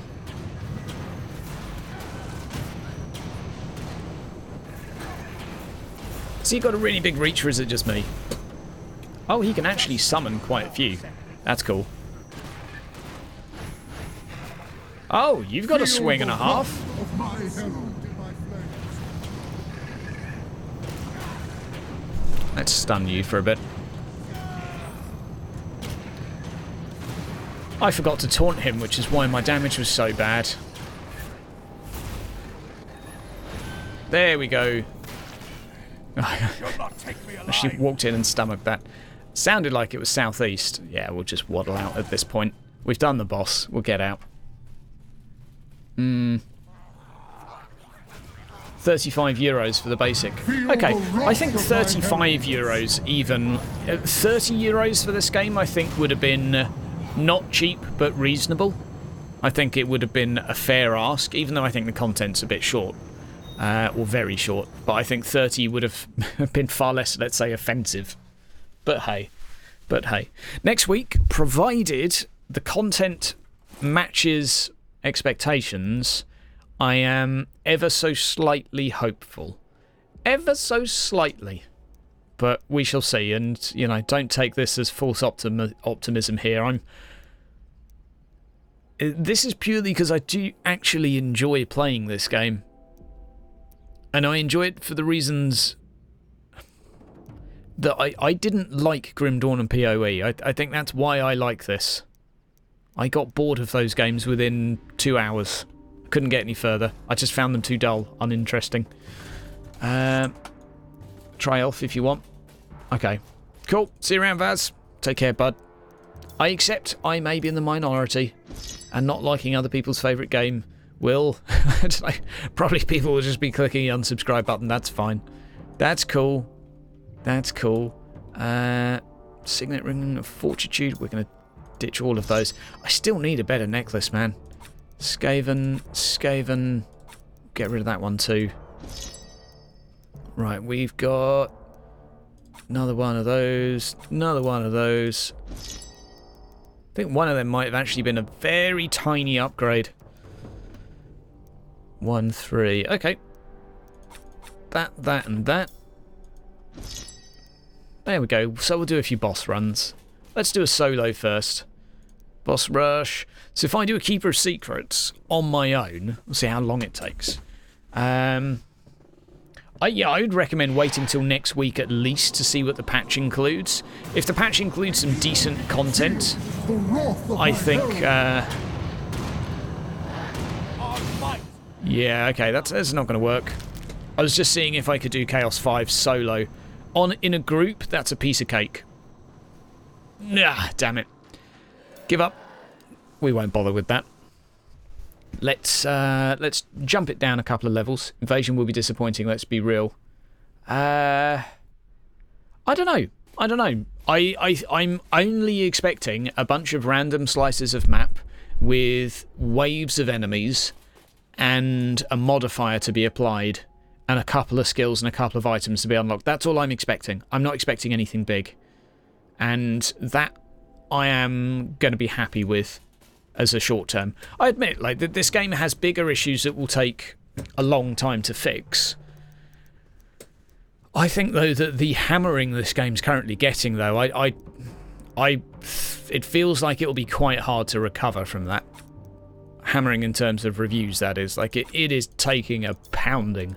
And I'm not saying that that's unfair. Like, each review is each person's opinion, so I don't think, you can really make the argument that the reviews are unjust. They are what they are.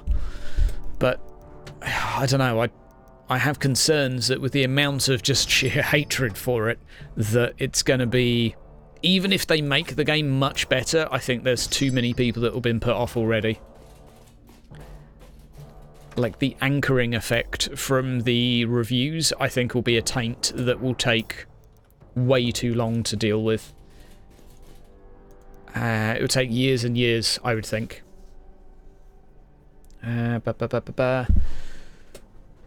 Eve enjoys the start of this game. Do I prefer Martyr over this? I prefer them for different reasons. Martyr, for me, the story was more interesting. I enjoyed playing through Martyr for the story, but I only played Martyr for the story. I can't say I enjoy the gameplay within Martyr. This I play only for the gameplay. Yeah. Well, that's cool, Dragon. That's totally cool. And that's why I respect different people enjoy different things. That's absolutely fine. And I get that, like, games like PoE, when I see my friends talking about it, I'm like, you know what? You really enjoy this aspect. That's cool. I love that. I don't. It's like... My story with PoE was me playing the game for a while, getting bored after every couple of hours of using a build, wanting to respec. This is one of my quirks as a gamer. I have to respec every 4 hours in most games because I get bored, and it wouldn't let me do that. So I reached like level 60, something like that, but I didn't enjoy grinding it out.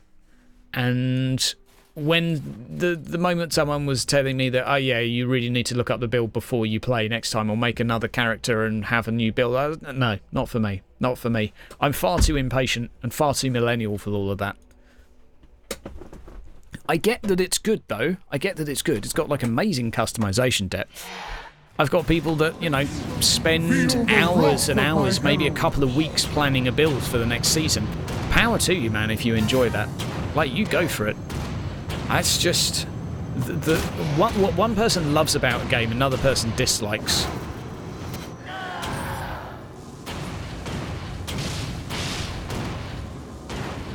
I was missing there for a second. I don't even need to use my buffs. Take some tacids. We'll do a little bit of farming of this before we throw in the towel. But yeah, like, it's cool. It's cool. I think it's a problem, though, for this game, because this game is pitching itself far, far, far away from the norm. And that is biting it in the bum. We'll do a few more of these. We'll do Bloodthirster. Is this a gun? That is just an ability, my friend. Pistolier. It is an ability.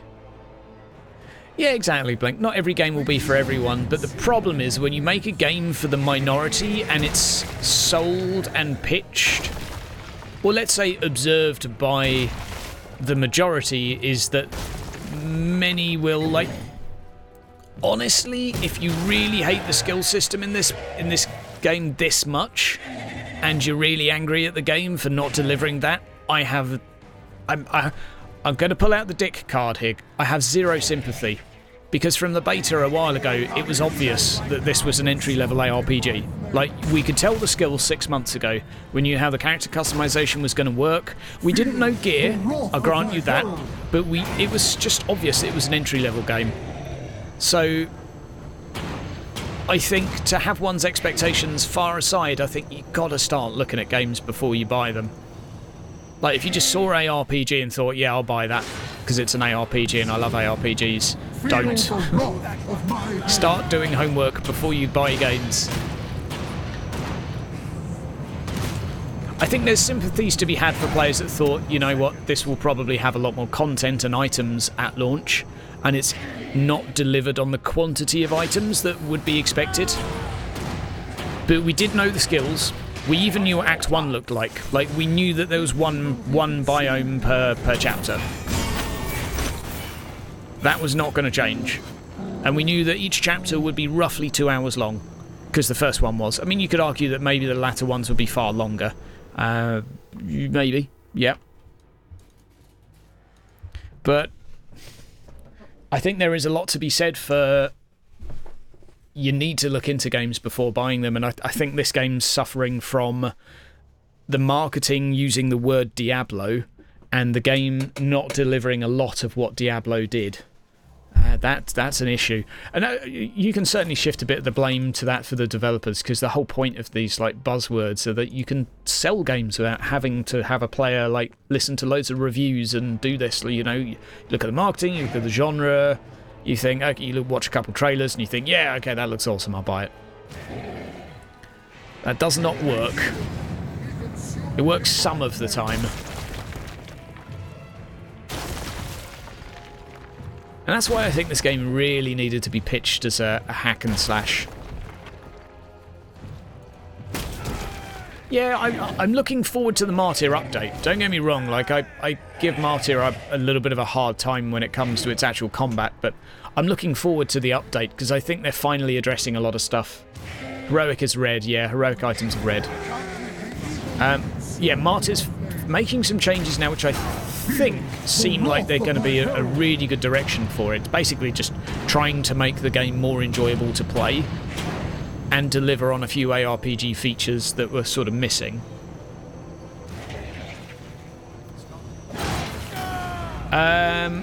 Yeah, I wouldn't disagree with you, my friend, that this game, it matches D3 in some respects, but not in others. Like, oh, is that, he's not dead yet? God damn it. I'm paying attention. One thing that will not match D3. Okay, best way I can summarise this is it matches D3 in early game, in late game it doesn't. Even at sort of at launch phase of D3, because this game doesn't have a quantity of items to reach sort of sufficient build customization. This game's very shallow in build customization, which I'm fine with. I'm happy with. I don't necessarily need it to be more, but so what we've got is we've got items.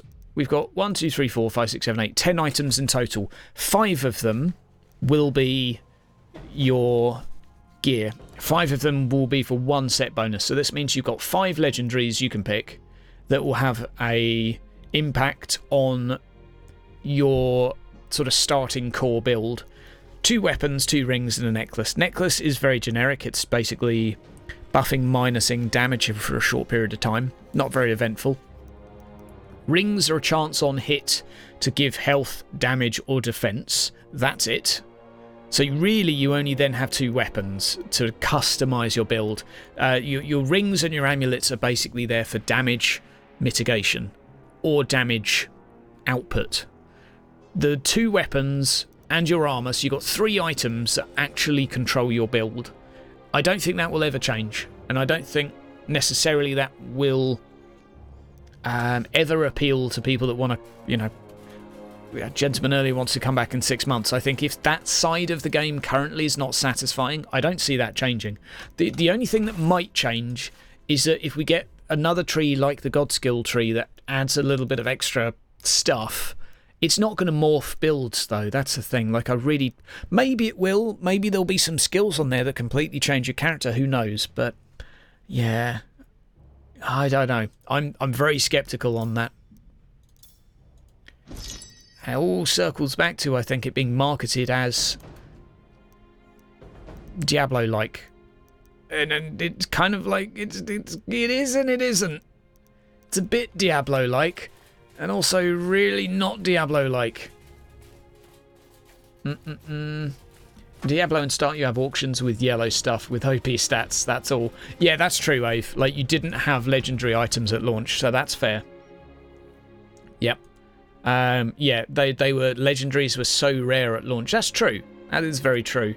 I still think there was slightly more customization, though, because even at launch on D3, you had items that had, like, life on hit. You had probably in the region of 40 different stats that you could roll on an item, which is why it was so hard to find items. And in this game, you don't. In this game, a gauntlet will always drop the same stats. There might be one stat that changes. It might change from, like, life regen to something else, extra hit points or whatnot. There's not a pool of variation for each item in this game. So that's why one of the reasons it's really, really quick to gear up, because you get some decent items and you're not there forever min-maxing. Like, there's no need for a reroll system in this at all. I know it's normally there in games, but once you've got enough of the gear, you'll realise armour cooldown, health cost, armour cooldown, health cost. The two items have the same stats because they don't have drop variation, they only have a range. So, oh yeah, D3 was a more complete game from the start. Well, it was more complete from the start in the sense it was bigger. No, actually in many senses. It had more biomes, more map types, side quests, bounties. Even at launch it did have more stuff to do, even though I don't think it's as much as people make out to be. But it was in a bad state. It was in a bad state.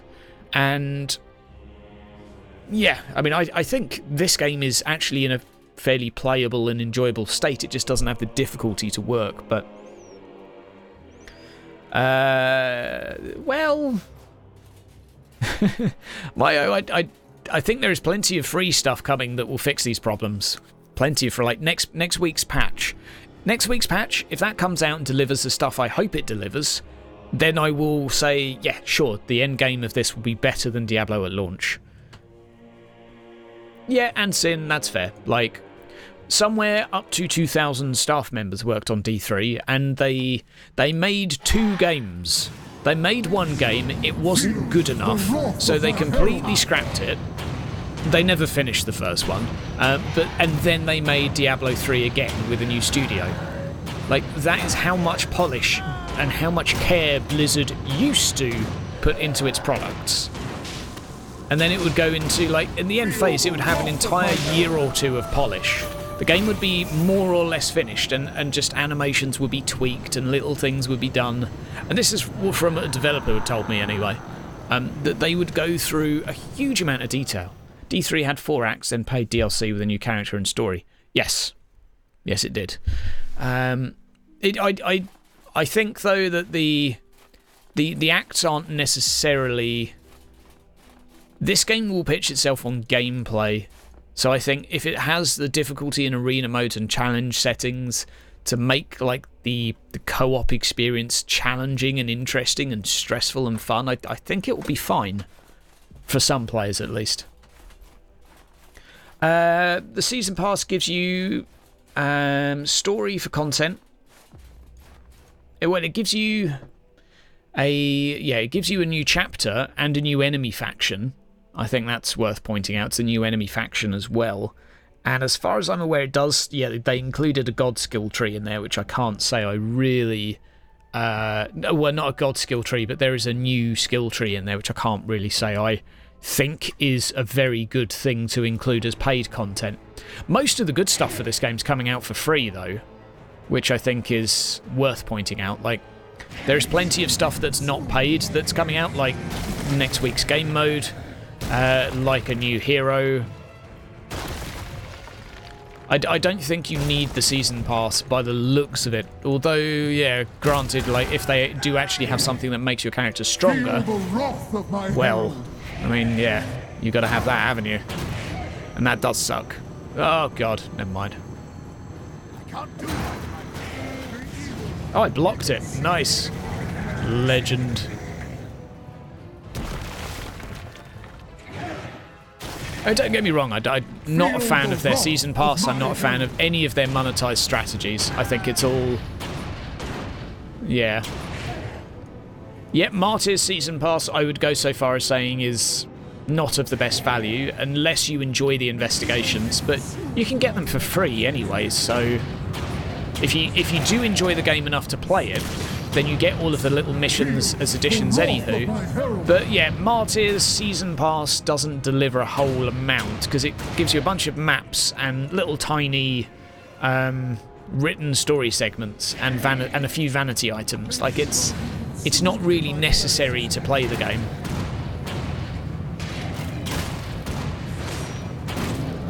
I think if you're getting an extra chapter for this story pass... I mean, how much is the season pass for this? Because, like, you got an extra act for Diablo 3, and that was what sold for £25–30.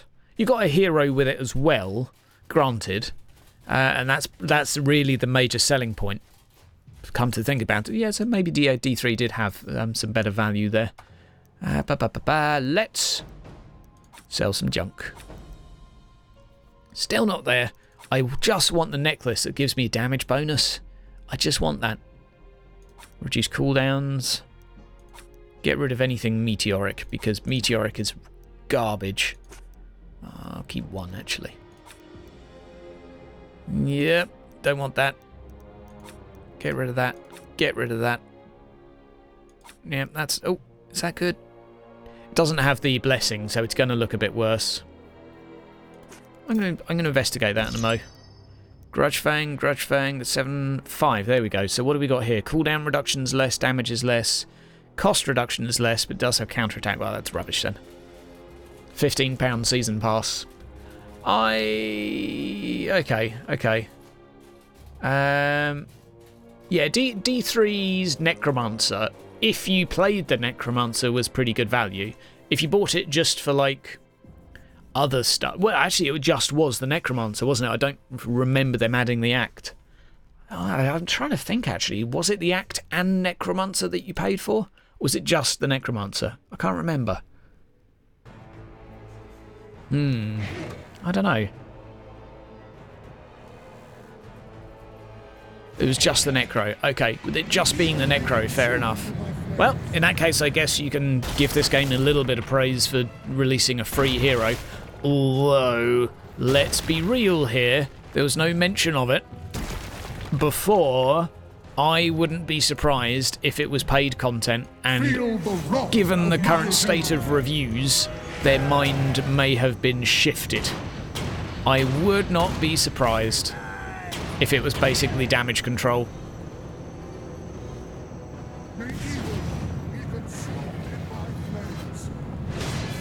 Come on, I need to kill these. Oh god, the more hay. Okay, we're just going to kill him. He's out of his invulnerable phase now.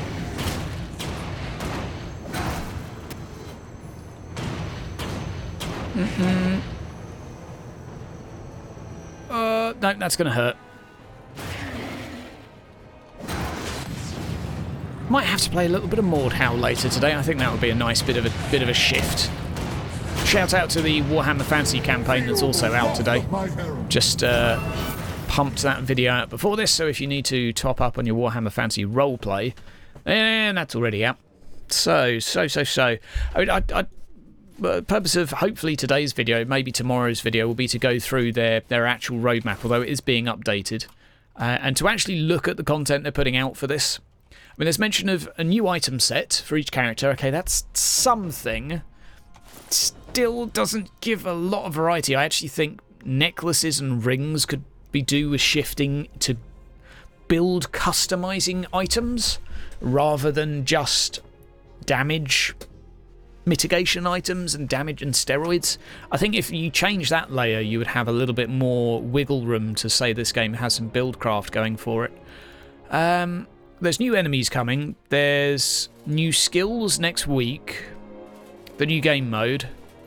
The boss rush leaderboard. Extra 4 levels of difficulty. New area, new class. New faction. Tomb Kings, of course. Like, Tomb Kings are amazing. There's some stuff coming. Like, will that work? It depends how much the full price is where you are, Corv.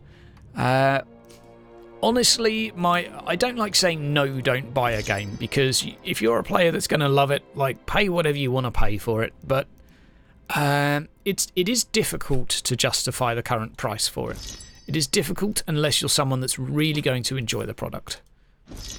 It is expensive, but I want to say just listen to my review. I would like to say that I think my review is one of the most balanced ones out there. I'm not trying to big myself up. It's very rare that I think I actually do a good job on a video. Most of them are quite lazy. But I actually think my review of this is about the most balanced that I've seen.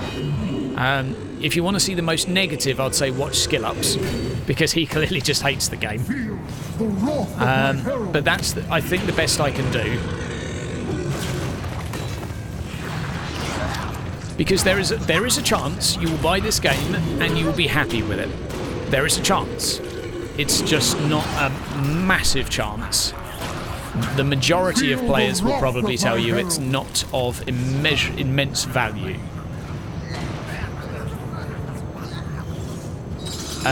Yeah, the stash is interesting. I think the stash is presumably so you don't want to spend too much time selling stuff, and you just kind of want to crack on with playing, so you just quickly put stuff in your stash. Or maybe even so you can basically compare items at a later date. Or so you can put your 2 other builds in your stash, and then that way you can sell all items you're currently carrying. I think that's the only reasons I can see it being useful. I wouldn't actually mind a wardrobe feature for this. I think this... You know what? I think this game would really suit a wardrobe feature. Obviously all ARPGs would. It's just a good feature to have, but a problem we're having already with variety is I've got my build here, and to change it is quite a lot of effort. Like, not only do I have to manually shop for my items that I might want, which I'm not a big fan of, but I reckon you should be able to go to your stash and change your armor set instantly as well as your god skill tree. I think you should be allowed 3. Yes, I'm going there. Because that way at least I could say, oh, I'm bored of this build now. Let me change exactly Warp. Change the stash into a loadout system. So all of a sudden I can be like, you know what, this is actually my boss hunting build. Why don't I shift over and turn this into my trash clearing build, because we're going to go on this run. Or maybe I've got my Z DPS tank build and I'll shift it over. I think that would be really helpful for giving players the opportunity to have more varied play styles as well, instead of having to level up multiple characters. That, I think, is probably the best idea I've had all week. It's simple, and it's not something completely dramatic. And maybe I'd say once you've completed the game, you unlock a second loadout. I think that would be fair. You don't want to have a second god tree too early. And you'd still need the shards to invest, so it'd still be damned expensive. But I think that is probably a good idea, because the respec mechanic is a pain in the neck. Absolute pain in the neck. It costs 1,200 gems to reset this thing. This is my skill tree, by the way. Say hello. This is my investments. Main reason I've gone for here is Sigmar's Blessing Mastered, which gives you 4 energy regen, as well as 20 block damage, which is nice, but 30% damage and the duration of 14. So it's basically a bit better than this, which is rank 2, which only gives 10% damage and 3 energy regen and 10 seconds. So it's harder to keep that one up all the time. 10% less damage and less regen. So that's a thing. That's a thing. Right, let's do a... Well, I don't know. Let's do another Great Unclean one. Oh no, the dwarf freezes your game. Hopefully that's fixed next week, because that's a horrible bug to have. Feel the wrath I can actually of my stand still and take this. I have too much damage. I actually do have too much damage. Like, look at that. It's ridiculous. Feel the wrath of my herald. No, don't push me back. Goddamn Nurgle.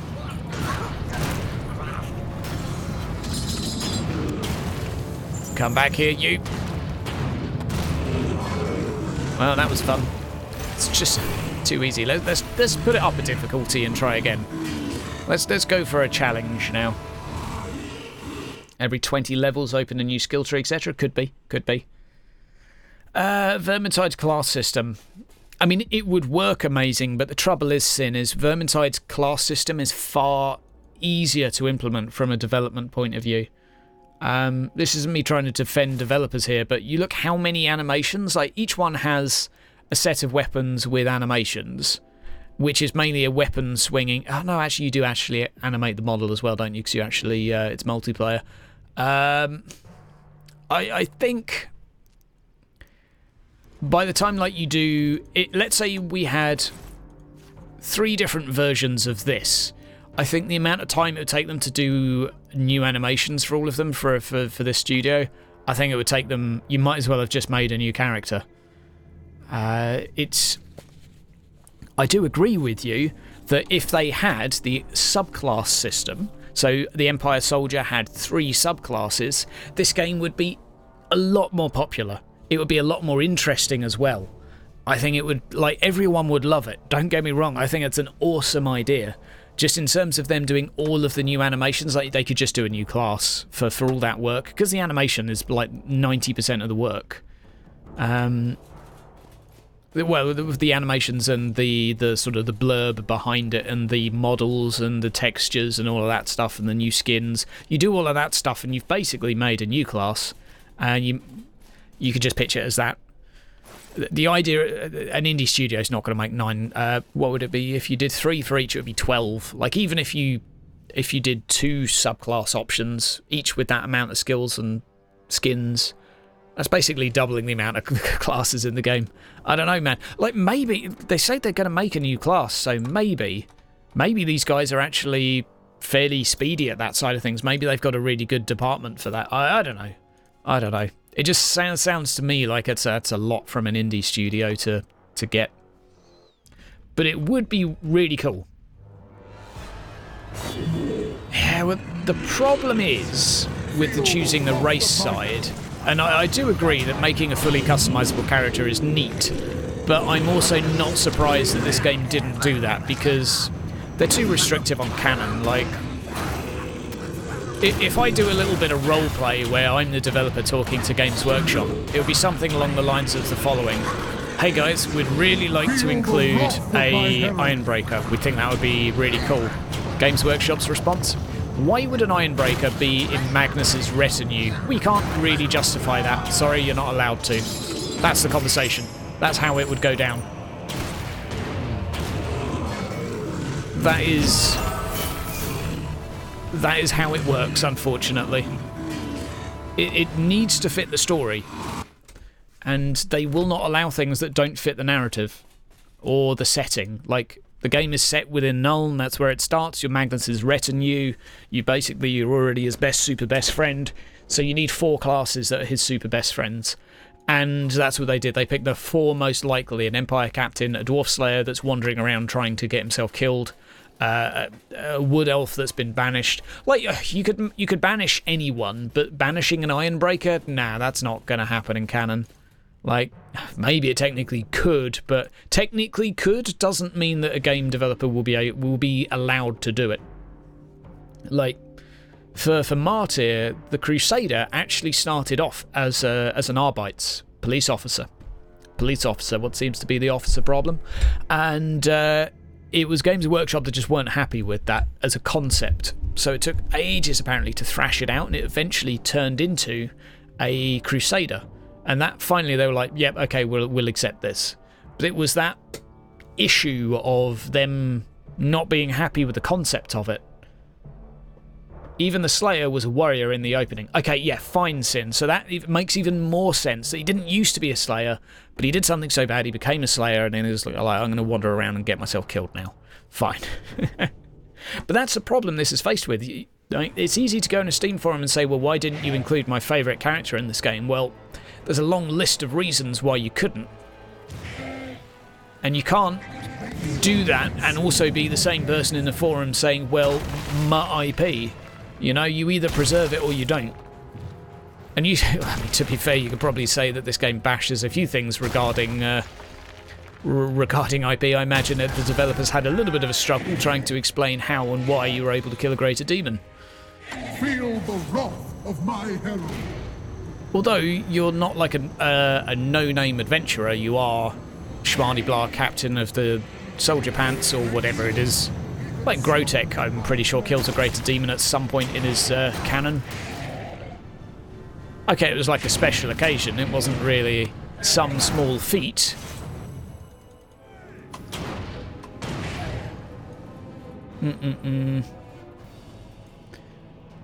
Yeah, exactly. And you have a dragon prince slumming it with a human.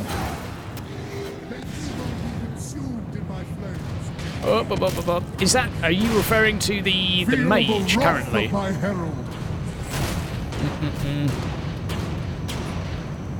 After the end times, G-Dub should have lost custody to.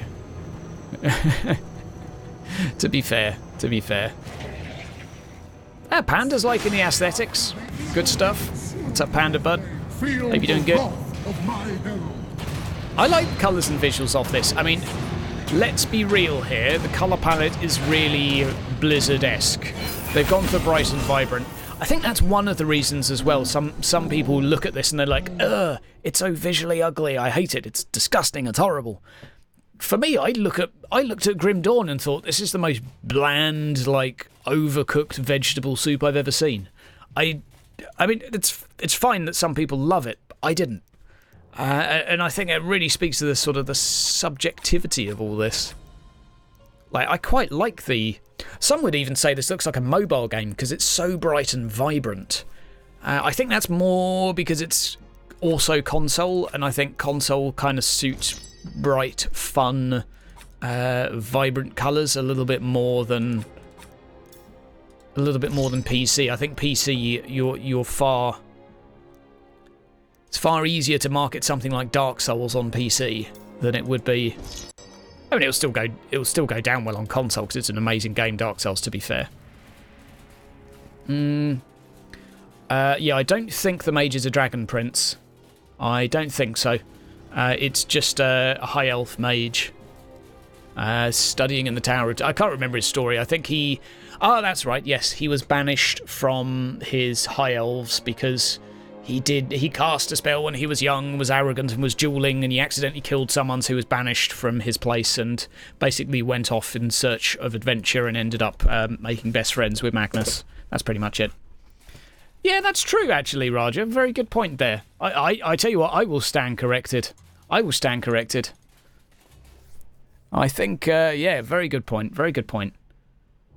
Is the colour palette different to Vermintide 2?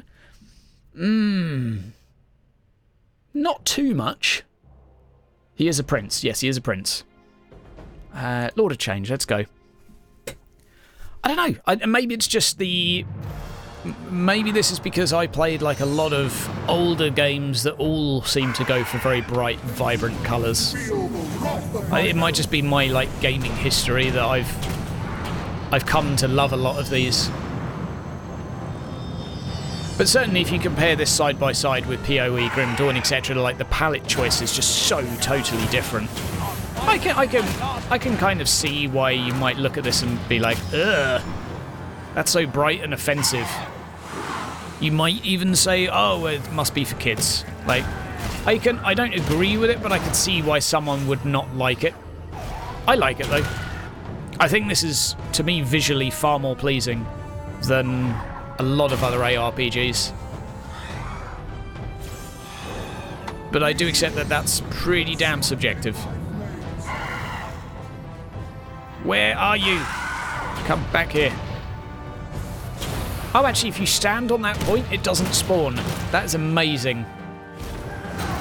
Feel the wrath of my herald. Yeah, I think all of the maps, like, to be fair, I think look good. There's a really nice sort of crispness that I think is just works really well. I'm actually going to die. Stop slowing me. Oh, wow. I failed. Warhammer Online. I never played that. Pretty bright. Yeah. I think that the colour palette in this was probably heavily inspired by Blizzard. Like, you could probably turn the brightness, the contrast, and the saturation all down, like, there we go. You could probably turn them all down 10%, and this game would look a little bit more in keeping with... You know what? Why don't they actually have a brightness and a contrast setting? Like that actually seems like quite a small thing to ask for. I actually had no idea you could shoot at him during that phase.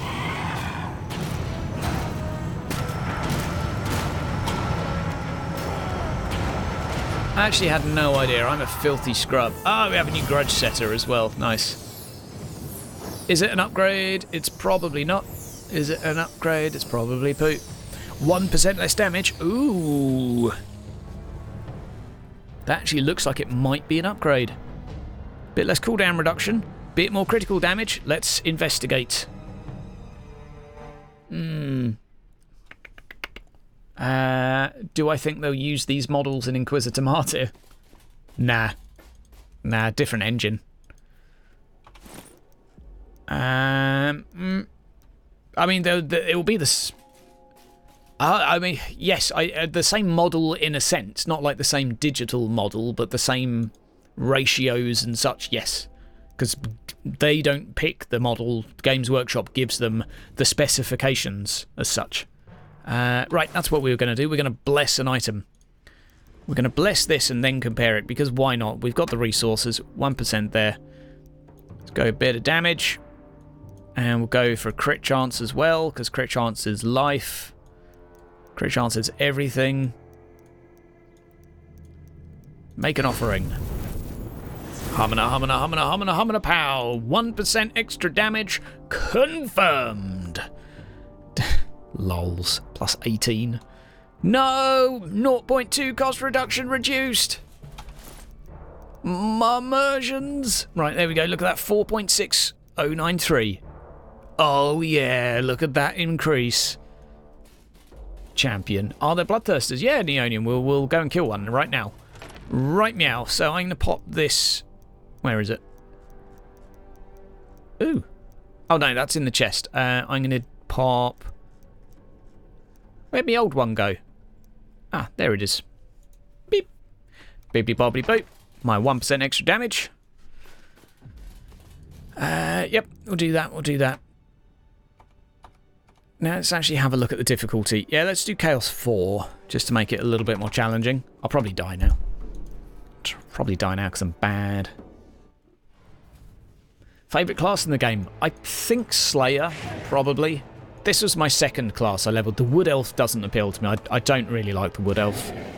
I can't even put my finger on why. I just... Something about Rangers that just doesn't do it for me. Yeah, I've farmed a lot of gear. Like, you get gear really quickly in this. I tell you what I could do, actually, is I could probably crack out a video of 25 things... 25 small things that Chaosbane could shift to make it better. As a feedback video. I mean, I haven't done feedback video for a long time for a game. Used to do it for Martyr all the damn time, but I kind of stopped on the old feedback side of things. But I might do it, because I think I actually have some... I think I have some good ones in the noodle. Ha! Oh boy! Oh no! I'm such a noob! So close! Much wow! Oh god! There we go. Oh!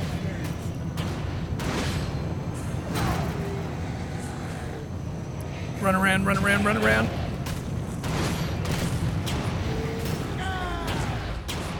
Oh! Feel the wrath of my herald. There we go.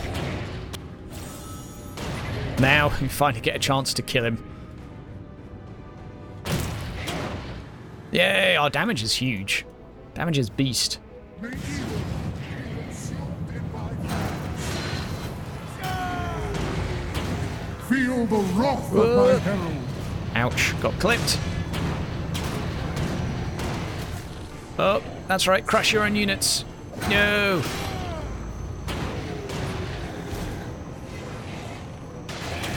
There we go, that's it, that's it. Feel the wrath of my herald in my flames. That's it, you're going down, Sunshine. Oh wow, you just fell over. You just fell over. He disappeared. Way. Yes, that's it, Grix Gaming. And that is a problem for me with this game right now, is that there is only one logical path per character worth playing. All of the others are just basically gimping yourself a ginormous amount, which is a problem. It's a big problem.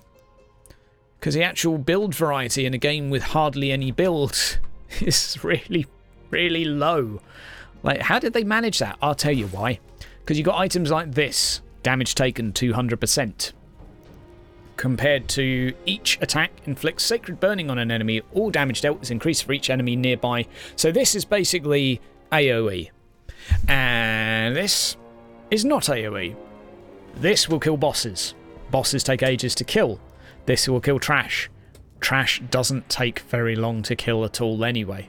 So this is obvious. This is obvious. This is the pick. There is just no, like... Maybe you can make the argument here that if you've got enough trash surrounding a boss, that this will be slightly superior. If you've got 5 enemies that get the buff, this will be slightly superior by 50%. But this doesn't apply to your whole team. This is your own damage. This is your entire team doing damage. This is still the obvious choice. It's just... Every class has something like this. Oh my god, if I had a video game company, what would I want in Space Marine 2? Man, that's a tough one. That's a tough one. I would like a in-game customization augment ability, perhaps relating to chapter or something like that. I don't know. I would say a little bit more customization on the characters, say like 5 different perks you can put with like tiny little tweaks. God, it sounds a bit like Eternal Crusade. Extra potatoes, absolutely Baron. I think that would be really, really important. Let's go for... Oh, wrong one. I think if you just updated the visuals and graphics, like you've got a good game already, just make more story. Update the graphics and visuals, update the textures. You've got a good game there already. You've got a good format. You don't need to do, like, a crazy amount of stuff to... Okay, Zinch, I could do... Oh, no. We'll start Zinch. You don't need to do a crazy amount to like, continue rolling with that. It's just already good. I think it was a bit overhyped, but... My preferences, and this is only as a player, would be to make the Space Marine multiplayer produce more incentive to do it. Like, try and do what Eternal Crusade did with their multiplayer, but far, far better. So I would say larger scale, 16 versus 16, something like that, instead of the small arenas, I think would be nice. Big team battle, basically. If there was a big team battle in Space Marine, I think that would go down a treat. I don't think it has to be as big as Eternal Crusade, it just needs to be bigger than Space Marine. Yeah, the multiplayer was just a little too simple. I mean, I played it years after it came out, and I liked it. It needed a bit of balancing work, I think, but it was alright. Dedicated servers would be nice too, so you don't get killed by a twerp with a las cannon from round a corner every 5 seconds, because that's really fun. Orcs and Chaos have been done to death. I think for single player Tyranids, I would change the vibe from such action adventure to Tyranids. Although it would be really hard to get a decent balance of Tyranids being scary and imposing, and you being... Like, Tyranids would be scarier than you could do on the same scale, in theory, unless you just had your guy as, like, the ultimate weapon that was just trawling through a space hulk, killing loads. I don't know. Can't do that right now. The thing is, just orcs work really well as an enemy. Like, something like Dark Elder would be fine Drakari to kill, but I don't think it would have the same appeal as orcs. Necrons would be cool. I think Necrons would make a good enemy. Good enemy faction. They've got that kind of like soulless vibe going for them, where you can kill as many as you like, and they're and you could just, you know, they can come back and you can have like zombie mechanics for them, and I think they are probably underrepresented in the IP. Feel the wrath of my herald. Pow, pow, pow, pow, pow. I think a 5v5 game mode for Space Marines also, like... I can't do that right now. Basically, if they could scratch my Gears of War itch, be better. I think also, if you could make the combat in it, the melee system, don't do what Eternal Crusade did. I detested their rock, paper, scissors scenario. I just didn't like that. I would like something a little bit more skill-based. Like, you're never going to blend Mordhau with Space Marine, but if they could do something to make it a little bit more, like, if you could actually time a block, and then a counter-attack and things like that, and you could do that off of other players, that would be really cool. Tau. Yeah, Tau would be fine. Like, everyone likes killing Tau. That would go down well. Get me out. There's a lot of stuff you could do, really, isn't there? So many factions, but this is an interesting point, because someone was asking on the... There's a lot of points on the forum of like, okay, why does this game have the classes it has? And I've obviously talked about the IP consistency. So you can't just have anyone as a retinue of Magnus because you think it would be fun, you know? You've got to go for things that are consistent with the story you're trying to deliver. But the other thing I think that factors in is, and this is I think a really big one, is that some things are just so much more obviously Games Workshop than others, and will have a wider appeal. Like, I think orcs are a very safe bet for any game, and I think that's why you see them done to death so much, is because they will make money, they will sell. Like, you could do a game about Ironbreakers, you could do that, but not as many people really have as much interest in Ironbreakers. I think the problem is that some people have loads more, but on a whole, I'm fairly sure if you had some Games Workshop data in front of you, Slayers would sell more. Like, there's probably some quantifiable data out there saying Slayers will make you more money because more people will look at it on the shelf and be like, oh, Slayers are cool, I like them. I'm sure there are people that, like, hate Slayers, fair enough, but like this is all like macro level data that you've got to be looking at when trying to pitch a game to tens of thousands of people.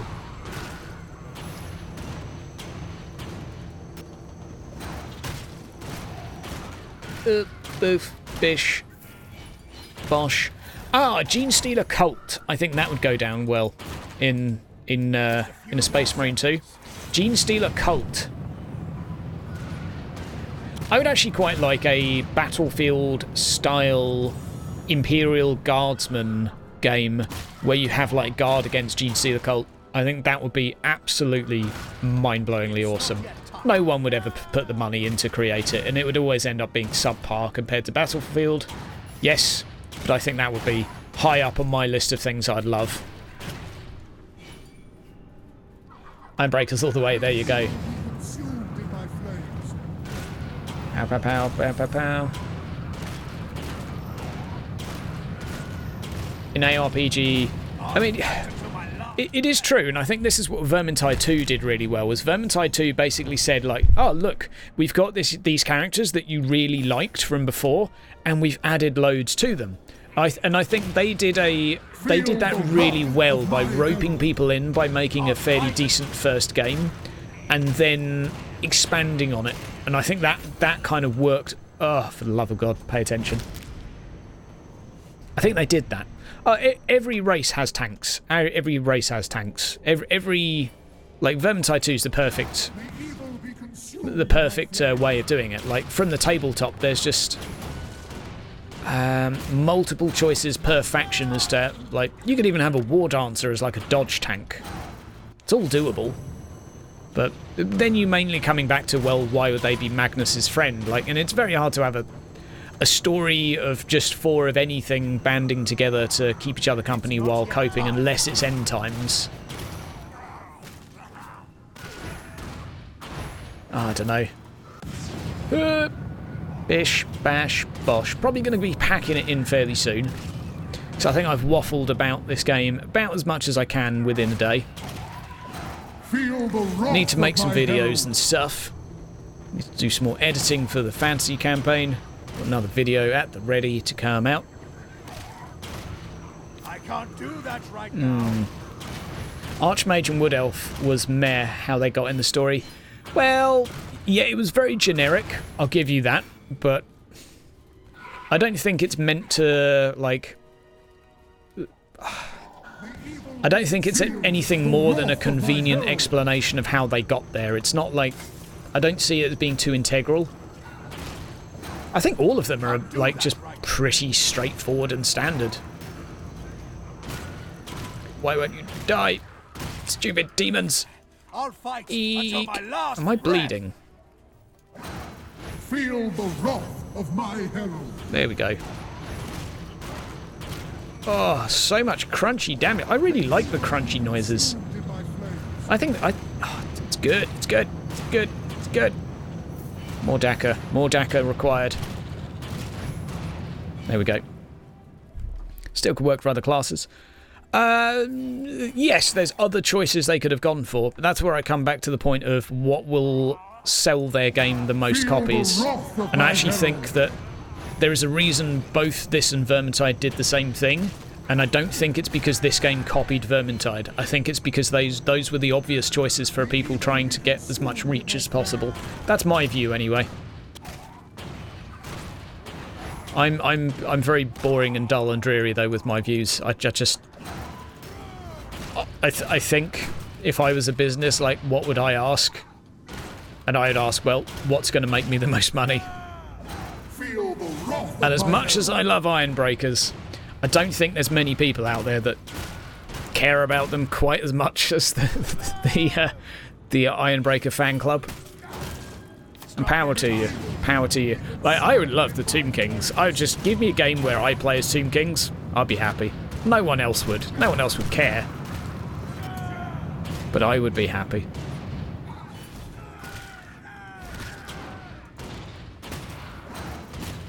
Human soldier is dull. Well, yeah, that's it, Ave. Like, some people would prefer the human priest, but... And I do admit that it would have been easier to... it would be fine to work in a human priest, or like a warrior priest, as to why he's currently hanging out with Magnus. That totally makes sense. But I think, at the same time, if I'm sat around a board table being like, should we go priest or should we go soldier? And we'll be like, okay, well, what class do we need? Well, we need it to be a warrior, because we've got a ranger, we've got a mage, we have a rogue / barbarian.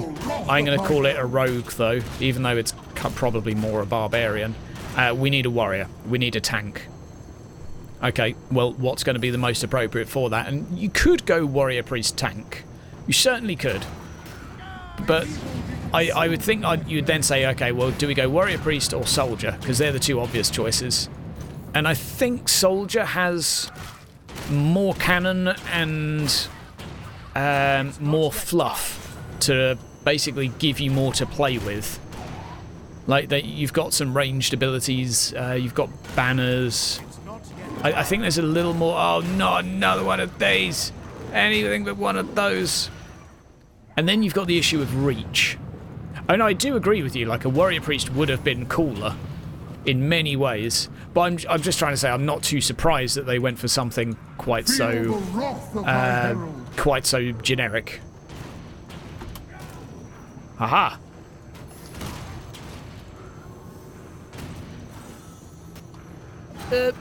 Round here. If only they did friendly fire. Do you remember the days when Martyr was going to have friendly fire on its units? May evil be consumed in my flames. Oh, round here.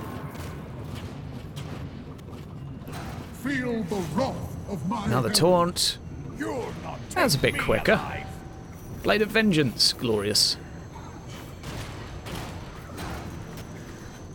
Ah, dear. Dwarf Hammerer could have been cool. Yeah, a Dwarf Hammerer would have been okay. Would basically be an Ironbreaker, wouldn't it? If it's using a shield. Yes, it would. This is again. It would have been cooler, but I think people picking it up off the shelves would have been less likely to go like, "Oh, I recognise this. It's a Warhammer thing." Like, I think the thing is with this game is you come back to the game design. Like, this is all built around making it casual, user friendly, and open. This is not like a niche Warhammer game. This is trying to be like, hey, you've played Diablo. Here's a game that's set in another universe. Come and play it. Not necessarily, hey, you're a really like big Warhammer fan, come check out our product. I think this is the former, not the latter.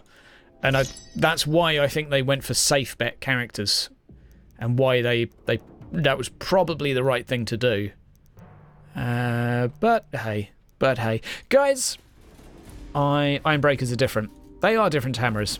They are indeed. I was just aware that I haven't seen a Hammerer use a shield. But I've seen Ironbreakers use a shield. But there you go. Hammerers are Kingsguard, full DPS. Yeah, they're like two-handed hammer. Right, anyway, guys, I'm going to be calling it a day now. Going to crack on and make some videos. I'll probably be streaming a little bit later. I think I'm also going to go have myself some lunch. So, see you around. Have yourself a great day. And see you then.